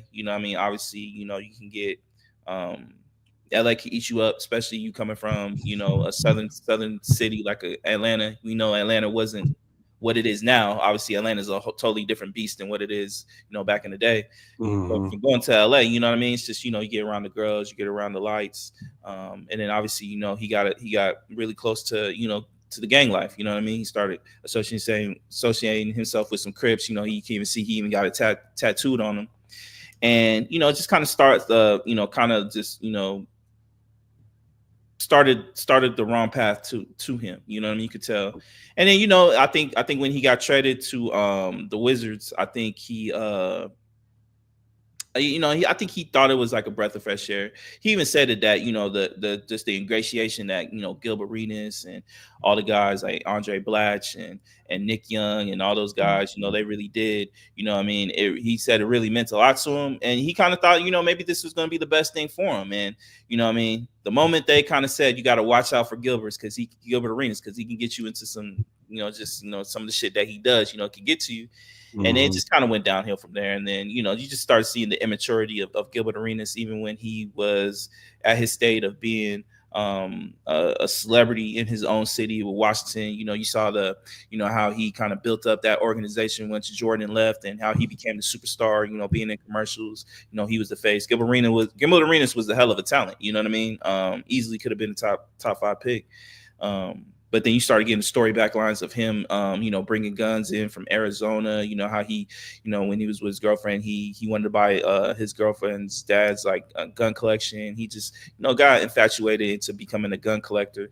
And, him antagonizing the locker room, you kind of saw it. I think there was an image of him wrestling with one of the guys, one of them ended up bleeding and stuff like that. And, fast forward to, the whole situation in the locker room and in the airplane, man, it's just, it was like Gilbert Arenas, he didn't really need to say anything. Like, it really wasn't his business. He could have just kept being asleep, but it just seemed like Gilbert Arenas needed to be a part of everything. I don't know what his mentality was. Maybe just because, he thought he was a leader, he can do whatever you want type of situation. But that's 3 grown men playing poker. Like, leave that to them. Like, stay out of that. But he wanted to import himself into it, and then just to instigate the whole situation by bringing the guns in. You know what I mean? I think Crenton was just kind of like, all right, especially with all the noise that all the rumors that he heard about Gilbert Arenas, it just kind of heightened his sensitivity and awareness to what could Gilbert Arenas do. Like, I don't know him. I'm still new to the team. I'm still kind of ingratiating myself to the team. I don't know if he's serious about, burning my car up while I'm in the car, and, you saying some off the wall type of shit. People going to take that as a threat. If somebody came to you, is like, yo, I'm going to burn you in the car. You don't hear that every day. You know what I mean? Especially with all the shit that was going on. So, and then just kind of like the mental weak state that Crenton was in, you know what I mean? Like, yeah, he did feel a little bit good by everything that was going on with the Wizards, but I think he was still kind of like mentally broken from what he went through the Lakers, missing his family and all that stuff. Not agreeing to some of the decisions that he makes. It kind of puts you in like this weird place with Crenton where you feel bad for him, but at the same time, it's like, all right, bro, you kind of doing stupid shit. Like, you should just see that, especially with everything going on. But I think Gilbert Arenas didn't help, that whole situation. And, then him going, the whole situation where they got suspended and, kind of ending Crenton's career because, I think he got a couple more opportunities where he got some tryouts, but, some dumb shit happened where I think one time where he said he trained his hardest. He was in the best shape of his life. He went to the training camp. He did really good, but then they said that somebody said that he went into the locker room and stole somebody's pair of slides, and just got that kind of where people just assume that's the type of person you are just because of the whole situation that you went through. It sucked, you know what I mean? Because in reality, he was a good man, you know what I mean? He was a really good dude, never really caused problems until the whole situation when he got to LA. So, and then obviously it just kind of went downhill from there where, he moved to Atlanta. Obviously the area where his mom kind of said kind of changed a lot, you know what I mean? Just really turned for the worse. And then I think one of his problems was that I don't think he could have, like, he just kept flaunting his worth.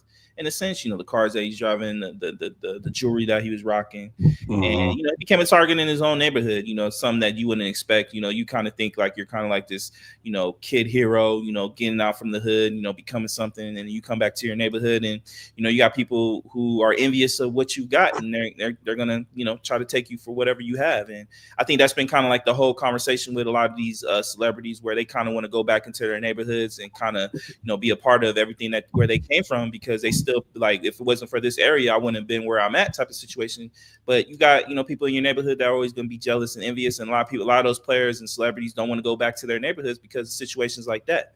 And, he tried to stuck it out, but I think it was pure arrogance on his part and, being dumb. I don't want to be disrespectful, but stupidly hopeful in that sense where, nothing like that would have happened in the neighborhood that he was in.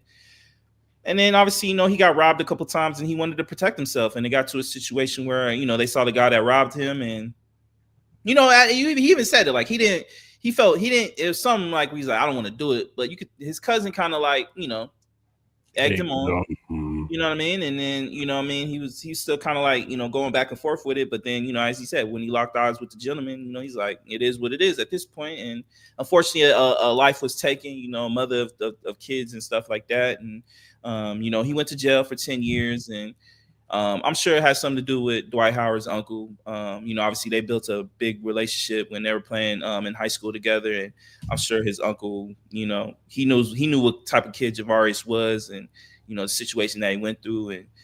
And I feel bad for the family. I'm not mad at the family for thinking that they didn't get their justice because especially with how they went about things of getting him out. But at the same time, I feel good for Javarius in a weird way because of what he went through in that situation. I get it. He made an ultimate dumb mistake in taking the life of a young lady that didn't deserve to be have to go through that. Some kids that didn't have to lose their mother. I totally get that. A mom losing a kid. Like, I understand that.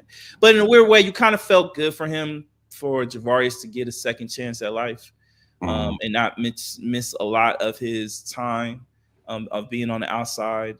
He still did 10 years. He still was in there for a long time. Could have been in there probably for another 10, I'm assuming. But it's just a weird story of just immaturity and the mental health of players, of what we don't assume that they go through when they got to go through these situations. We think their life is all great. Yeah, you're playing for a sport.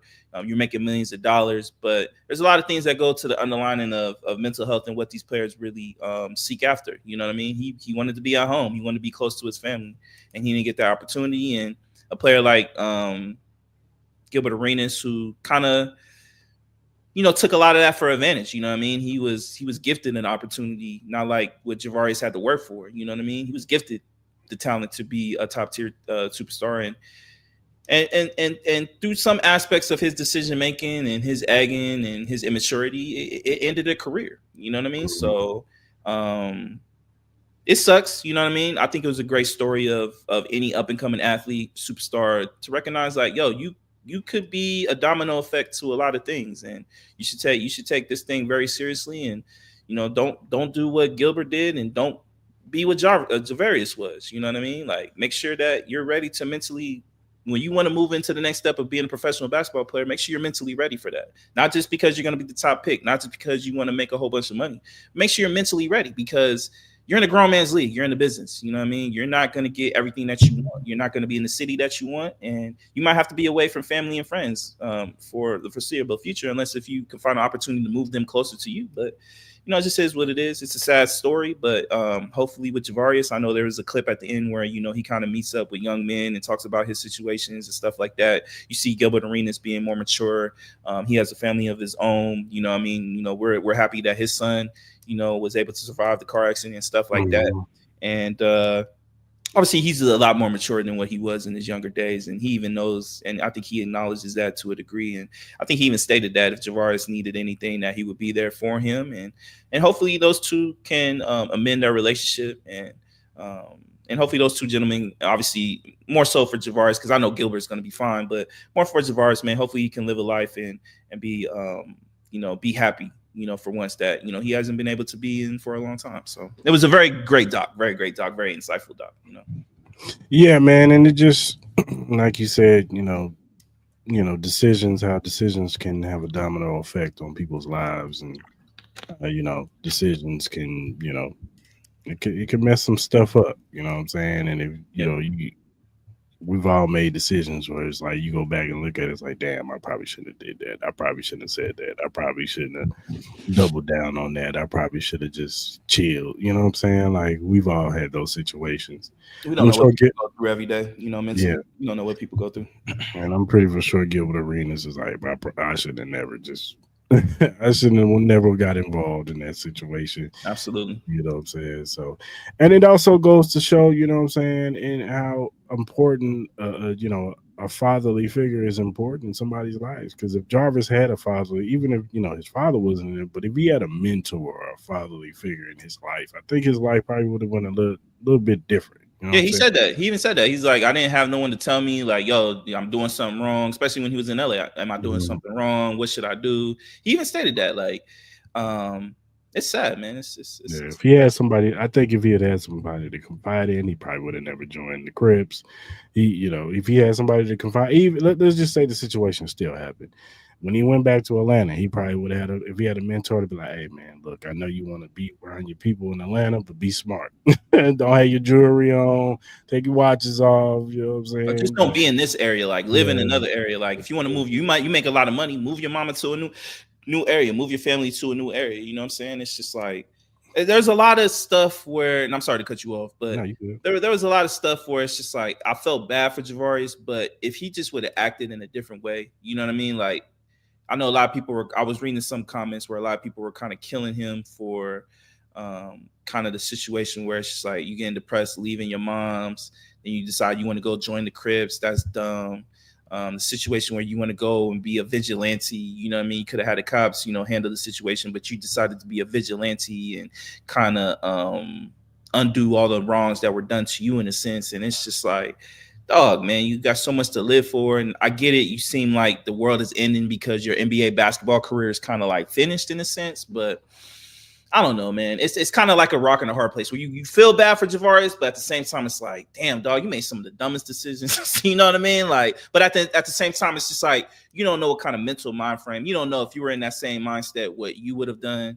You know what I mean? I just felt like, especially at that age, and then you could just tell after that second armed robbery, just the mental breakdown he kind of had where he's like, fuck it. You know what I mean? I'm just going to have to just defend my fucking self because, you know, the cops ain't going to do nothing. And, you know, I'm sure there was probably turmoil with, you know, there's always turmoil with, you know, cops and black relations, you know, and all that, and how like they're not going to really fight for you type of shit. So he's like, man, fuck it. I'm just going to handle my situation. And even the moment before he even shot the gun where he was just like, you know, it's just a weird feeling. I shouldn't do it. Like you could tell he still has some morals within his thought process, but all it took was just one person to instigate it, and then, you know, all those morals are gone, and just he's gonna do instinctively. He's just gonna act more instinctively than more of a thoughtful way, and it's just you just kind of saw the de-evolution of him being able to just, you know, be more of a thoughtful person and not reactive, and he just became this reactive person where it's just like, all right, I gotta do what I gotta do, man.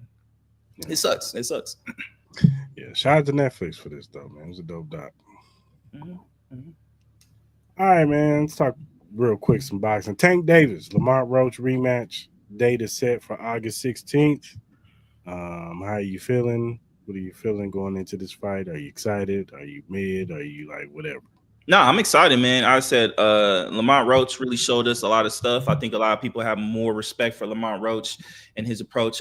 Tank Davis better be ready, man. This is going to be a really, really tough fight for him. I expect this to be fireworks, man. I think Tank Davis this might be the best Tank Davis we've seen in a very, very long time. And I expect Lamont Roach to be at the top of his game too, because I think he walked away that match with a ton of confidence, thinking that he can really beat Tank Davis. So this is one of my top fights of the year, I think, me personally. This is definitely going to be the build up to obviously the Crawford and Canelo fight, which, you know, there's a lot of shit going on with that. That's pretty annoying at the end of the day. I know we're not going to talk about it. I'm sure we'll talk about it in the future, but I'm excited for it, man. This is going to be Tank Davis's tough fight. I'm really excited to see how he responds to this Lamont Roach fight. And hey, man, I'm curious to see what the undercard is on this fight. I'm glad it's in Vegas. Should be big. It's gonna be huge. It's gonna be a huge fight. Yeah, I agree with you, man. And this can make Lamont Roach a lot of money, man. Household name too. Household name star in this division, man. Because he did something that a lot of people couldn't do, and that's withstand Tank Davis's punching power and sit there and trade shots with him. That's the biggest key when you're fighting Tank Davis. Of course, you got to get your shots off too. But if you can withstand his power and you can sit there and trade shots with him, you can see, it does something to Tank. It frustrates him. You know what I'm saying? He's used to getting you up out of there. You know what I'm saying? When he didn't do that with Lamont the first time, it was like, okay, now you got to change the game plan. So it's going to be interesting to see what the game plan is going into this fight for Tank. It's going to be interesting to see the game plan for Lamont. Because Lamont can't expect the same game plan going into now. He knows you. You know what I'm saying? Even though they sparred back in the day, but now he's going to probably extra prep for you. You know what I'm saying? He's really going to study the game tapes. So I expect fireworks like you. I expect somebody to go down in this fight. So I know we got time. Obviously, we ain't gonna make our picks yet, but I just want to get your early feelings, man. Like, who do you think should be the favorite going into this fight currently right now? You still make Tank the favorite because he's the A side. He's still the A side. I know people think Lamont won, and I'm not mad at you because I think Lamont won. Just share off the nail down. And was that the 9th round? Mm-hmm. I think he won off points. But we're going into this fight. You still got to have the favorite, the Tank. He's the star. He's the A side. You still got to have the champion, the favorite. Not by much. Not as much as he was going into the fight first time. No, we talking about slight favorite. We talking about maybe like a 51-49, maybe 55-45 type of percentage. Yeah. So it's definitely closer, but I would have Tank the favorite. I agree with you. I think Tank would be a slight favorite. I wouldn't be surprised if this was close to being an even. You know what I mean? Especially from what people saw.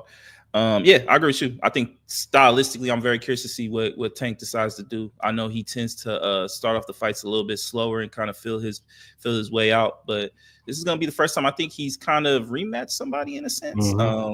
So I'm going to be very curious to see how he responds, especially just kind of like with all the backlash that he got. A lot of people really did have Lamont Roach winning that fight. So a lot of people are looking, you know how it is in boxing. People look at you a little bit different when the situation doesn't go your way. So, you know what I mean? What's it going to be with Tank? You know what I mean? Is he going to respond well, or is he going to kind of shrivel up to what everything's been going on? Is he going to shrivel up to the Lamont? Because I think Lamont Roach is going to pressure him. I think he's going to do the same thing that he did in his one fight. I think he's very, very confident. I wouldn't be surprised if Lamont Roach goes after him in his first round.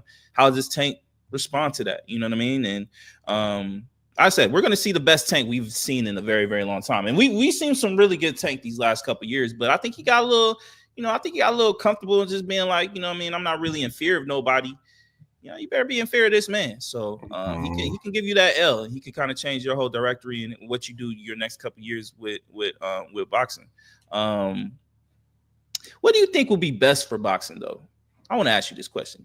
What would be the best thing for boxing? Do you think Lamont Roach winning would be the best thing for boxing and kind of reinvigorate Tank Davis and maybe the potential of him having to take bigger fights? Or do you think a Tank Davis win is what boxing still needs? You want Tank to win because you want Tank and the winner out of Sabetta and Shakur. Okay. Bottom line. Not to say the Lamont and Shakur wouldn't be good, but I'm just saying we talking star power. You want Tank, you want Shakur on one side, so you want that discourse. You want those two going at each other. You know what I'm saying? So I would lean towards Tank. You want him to win. You need him to be dominant, or what if it's like a close win goes to 12? Even if it's a close win, you still want Tank to win. Like, let's say, the first few rounds, like, let's say it's back and forth, but then in the last 3 rounds, Tank just take it. You're happy with that. You'll take that any day out of the week. You know what I'm saying? Tank is because here's the thing about boxing fans. We can't have both ways because we'll be quick to ridicule the top fighter if he's in a close fight with somebody that we don't know the name of. We'll call him a bum, a mechanic, a plumber, or whatever. But at the same time, we want good fights. You can't have both ways. You can't be like, I want to dominate, I want to knock out, but then get mad when it's like a close fight. It's like, do you want a good fight or do you just want dude to knock him out? Like, which one you want? Gab both ways. No, So, I feel you. Like at the end of the day, we don't know what's going to happen in a majority of these fights. I just think that the consensus with Tank is to see knockouts and knockdowns and all that. We're not accustomed to seeing Tank Davis going in long, drawn out fights. Even though with that lane being a long, drawn out fight, it was one of the more exciting fights of the whole boxing year so far. So, like I said, this is one of my more anticipated fights. Obviously, it's not more than Crawford and Canelo, but I think this might be number 2, depending on what else. Obviously, it can change. You know, as Stephen A. said, it's fluid. You know what I mean? We still got more matchups. You know, coming up here soon. You know what I mean? And you ready for Jake Paul and Chavez Jr.? Nobody want to watch that bullshit. Like I give Chavez Jr. this. He looks in shape. I'm not gonna watch that. Like if it's on, I'll watch it. But at the end of the day, I'm excited to see if anything. If we can get a Plant Charlo fight, I think that might be the one for me. That might make it number 2 just because of the animosity with those two gentlemen. But no, we'll see, man. We still got, potentially anyway, and seeing who his next opponent could be. Obviously we got Usyk and who's he fighting? Chris Dubois. Yeah, Chris Dubois. That's in June, right? June or July? I think so. Yeah, so obviously that should be a good fight. Yeah, man, we'll see what's up, man. We got some great year of boxing, man. I'm curious to see what Abdul Mason does, and those young guys do, and obviously. You ready for Manny Pacquiao to take back home? Look, man, like I'm not gonna disrespect Manny. I know he's fighting for the money. This ain't because he wants to come back to fight, and I think it's more of a money purpose for me. But I also found out his son's supposed to make his debut on the same card. Mm-hmm. Well, I think that's cool. You know what I mean? Maybe he's trying to do his little LeBron thing or something like that, where he wants to be on the same card with his son. I think it's also still about money, but I think that's cool. Of course. At the end of the day, I just don't want to see him get brutally knocked out. You know what I mean? I think we have too much love for Manny Pacquiao and what he's brought to the sport. I want to hopefully he's doing this for the right reasons. You know what I mean? Mentally, hopefully he's in there. Hopefully he's not bullshitting because, once you step in that ring, man, you putting your life on the line. So, we saw it with Roy Jones Jr. and all that, where we're just like, all right, bro, like enough is enough. We do not want to see you become punch drunk and dumb or even die in the ring. We don't want to see that with Manny Pacquiao. He's had some very, very brutal knockouts. You know what I mean? And we don't want to see that at his age, man. We don't. Let's be real.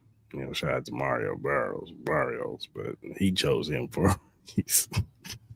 That's true. But again, we do not know. The moment that bell rings, we don't know what's going to happen, man. We don't know. We don't know how much he can take on his chin. Mm-hmm. We don't know if he can absorb punches anymore. He's gotten older. When's the last time he fought? He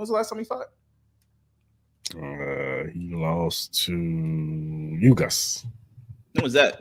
What year was that? Was that 2001? I mean, not 2001, maybe 2021, 2022 or something like that. Mm-hmm.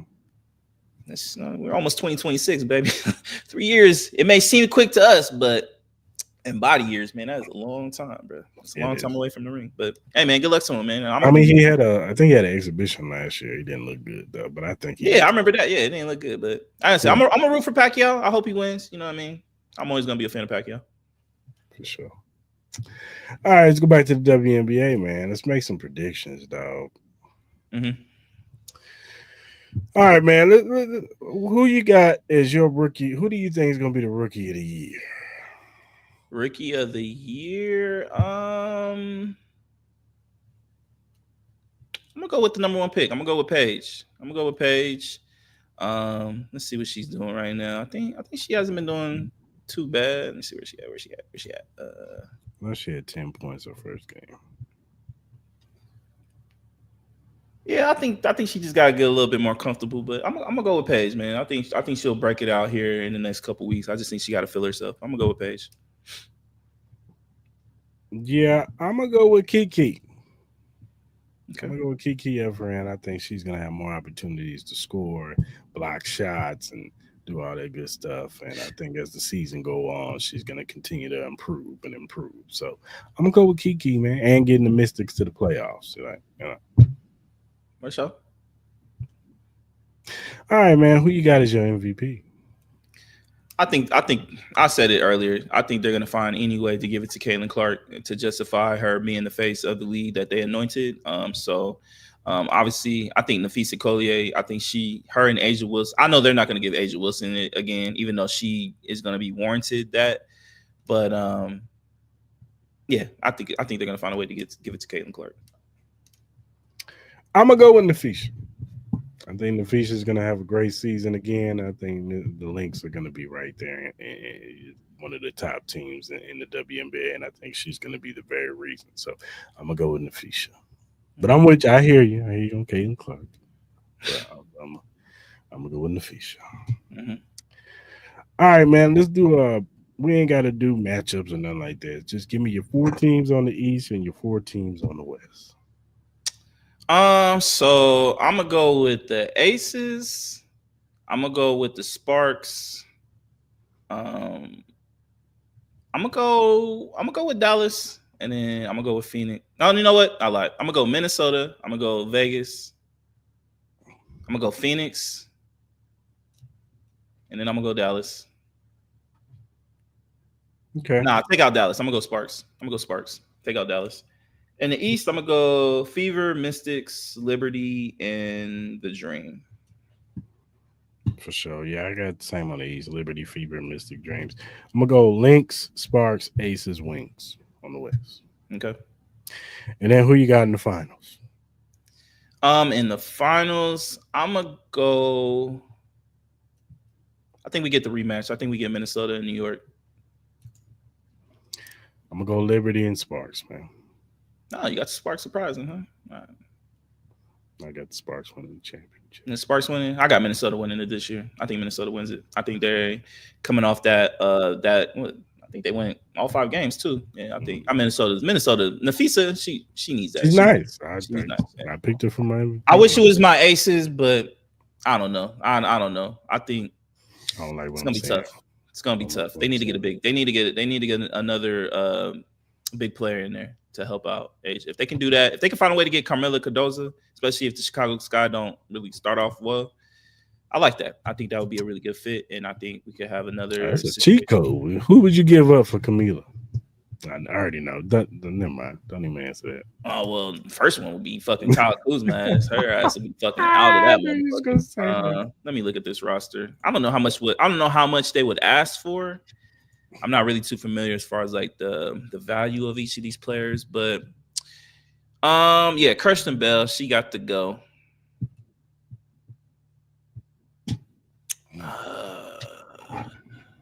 Kia Stokes, she'll probably have to go. And maybe a pick. I don't know the value of her, what her value is. I have to look it up, but maybe something in that realm. But yeah. Kyle Kuzma, bye. Get out of here. Peace out. Look, it ain't nothing personal. It's just a reality. No, it's personal. Nah, a little bit. Shit, got rid of my boo. Man. It's crazy, bro. She could ball too. Like, bro, what are we talking about? Wow, bro. That's crazy. What would you give up for Camilla? Or bring Bree Hall in. Bring Bree Hall. Like, I'm not saying she like big in that stature, but I think she'd be great defensively though. Or who would you like to see them trade for if they could get another yeah, Camila. That's Gucci. Yeah, Camilla would be fire. They trying to get rid of her already? Oh, I don't know. I just saw somebody. I was on Twitter and I don't know if it was like a beat reporter or something like that for the Aces or something, but they were kind of mentioning that like that would be something that they should strongly consider is check in to see if they would trade Camila Cardoza. That'd be crazy. I think you would have to give up some you'd have probably to give up like a Jackie Young or something. Nah, we're not giving up Jackie. Nah, I'd rather give up Chelsea Gray. I like Chelsea too, because I know I'm sounding like disrespectful. She's the point guard. I love her. I just think it's her injury history and her age, man. It's just like, and she's just not really good defensively. She look good and unravel. But she runs our offense though. She does. She's 32 years old, man. She look good and unravel, man. Yeah, that's 1-on-1. That's different. And that's half court. You ain't running up the court. And then she get cooked in the one-on-ones. I think so. Yeah, I don't know. Like I like what's her name? I love Chelsea Grace. I don't want to sound disrespectful, but Do you think, back to boxing, not to get off WNBA like that, but do you think there's some dissension between Turkey and Dana White? Nah. I don't think so. Because he announced a different promoter. Yeah, but I think he still is under TKO. I don't know. I think if anything, I think maybe Dana White's a little annoyed that he wanted to be on a Saturday. But at the end of the day, it's Turk. He got the money. He got more money than you, so he can do whatever he wants. Like at the end of the day, I'm not saying Dana needs him, but you know, Turk Al-Sheikh right now is just kind of all over the place with this Canelo fight. I don't know what he wants to do at this particular point. Like, I think I low-key think he received a lot of backlash from that Times Square event. I think he's trying to make this perfect in a sense. Because a lot of people love the idea because they sold a perception that this was going to be in Times Square where anybody and everybody was going to have the opportunity to watch this fight. Then you decided to block it off.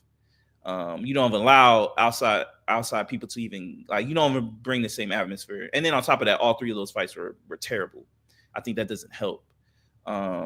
I think there's a lot of pressure on him to make sure this fight lives up to expectations because we all have an expectation for this Crawford-Canelo fight. Now, we all believe the fight. We're not going to be worried about the fight. The fight's going to be excellent. But the card, the location, you got to make sure everything's perfect. And I don't know, them kind of second-guessing, him doing on a Friday, then switching it to a Saturday, now them looking at different locations. I'm like, it just seems like they don't have a set idea on how they want to do this. Like, because it seems like they're throwing shit at a wall and hoping that it sticks. Like, and this is a Canelo Crawford fight. It's not much you need to do, but just give us a date and a time and a place and a location, and then let us know where we gotta either watch it, purchase it at, watch it at, or where we gotta go to if you want to go to it, and then everything will be fine. Make sure you got the card that's legit. I don't think that should be a problem, but everything else, man, it's just weird. It's just weird. First you say Dana White, then you say this other guy. I don't know. It's just weird. It's weird. Yeah. What about you? You think they got a problem?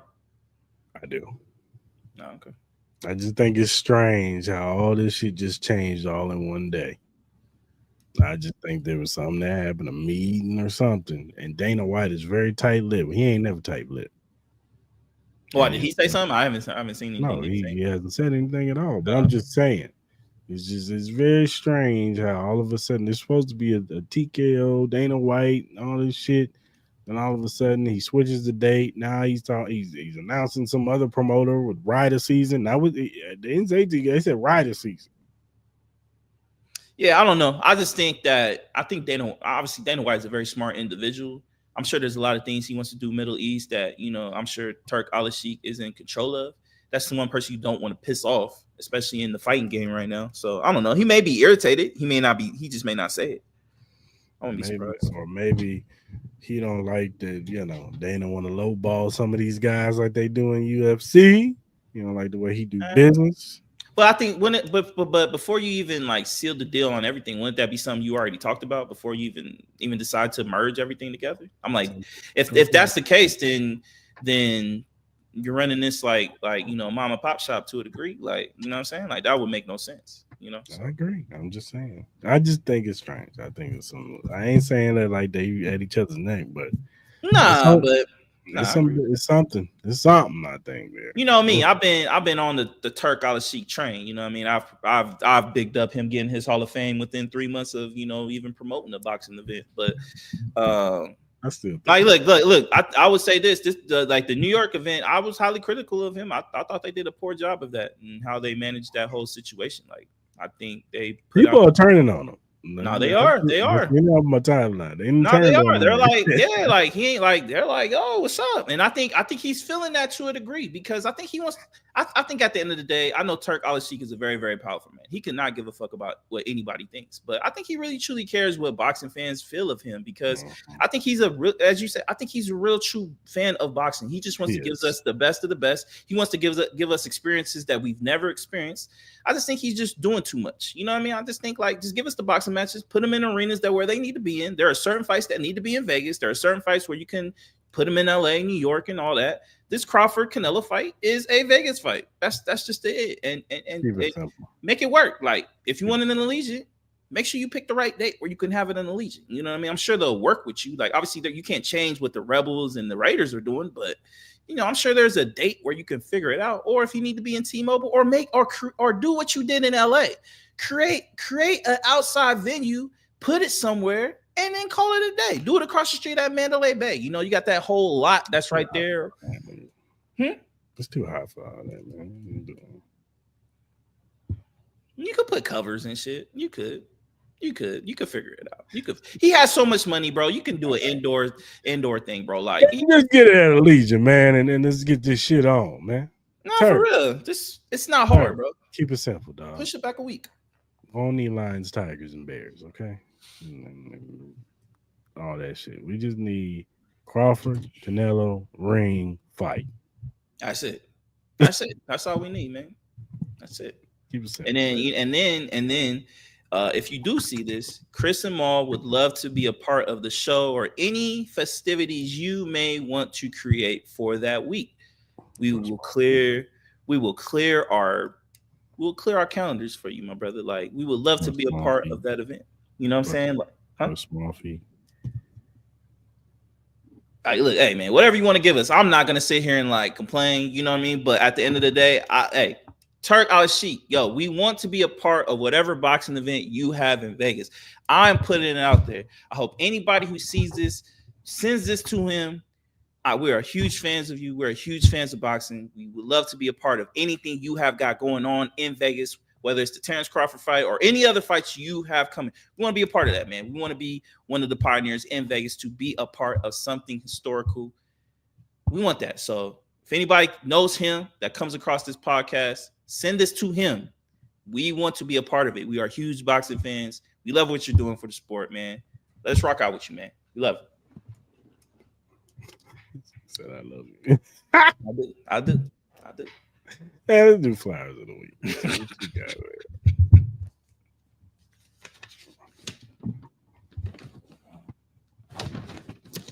You want me to go? Yeah. Okay. I got a quick one. I think I'm gonna give my flowers to the Pittsburgh Pirates. I think they're doing something really dope by honoring Mac Miller. If you have not seen it, they put a little video reel. They're going to do a bobblehead night with Mac Miller. We all know the impact that Mac Miller had on that community in Pittsburgh. He definitely had a big impact in the music world, hip hop community as well.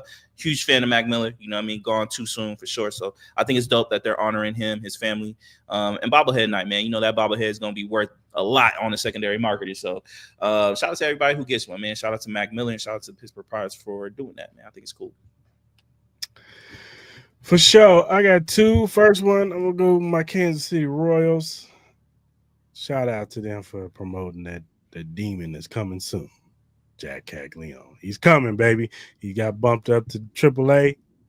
He's got killing in AAA for a month. And then you'll be on the majors. Because we need you, brother. We need offense. Our offense is terrible.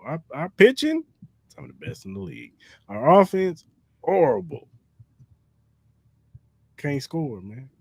And if you can't score, you ain't gonna be able to play with the best. So, Jack, come on, man. We need you. Hurry up. And my second flowers goes to Joey Badass, Ray Vaughn, Daylight. Hey, man, that's what I'm talking about. This is real hip hop right here. These boys are putting out diss records every day. Daylight just dropped his today. I gotta listen to it. But these boys is out here doing some real hip hop shit. Shout out to Joey Badass, man. Putting the spark. But where are all the East Coast cats that's supposed to back him up? It looked like a 4v1 against Joey Badass. No, I haven't really been paying attention. It really like that? Yeah, man. Like Ray Vaughn came out with something. AZ Chike came out with something. Now Daylight done dropped something. Like, I'm just saying, man. Where all the East Coast cats is going to help Joey out, man. Joey said, I don't need y'all. Mm-hmm. They kind of destroyed Ray Vaughn. Yeah, that's my flowers of the week, man. For sure.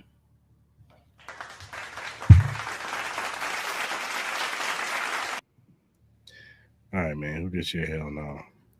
So I got two. One goes to all those New Orleans guys who escaped the jail and decided to go on IG and posting being free. Like, nah, y'all are done, bro. Like, what are we doing, bro? Like, if you escape jail, bro, go. Don't go home and change into some pelly or whatever the fuck y'all wear, and then go on IG Live and scream out I'm free and party up, go to the club just for your ass to get caught 2 hours later. And that's just crazy, bro. Y'all are ridiculous. So hell no for y'all, man. If you're gonna escape jail, escape. Like, go hidden. Like, bro, like what? And then number 2, obviously RG3, but I already said that. But number 2, Chip Kelly, my brother. Leave Ashton Genty alone. What happened? He wants him to change his stance. Like, bro, leave Ashton Genty alone.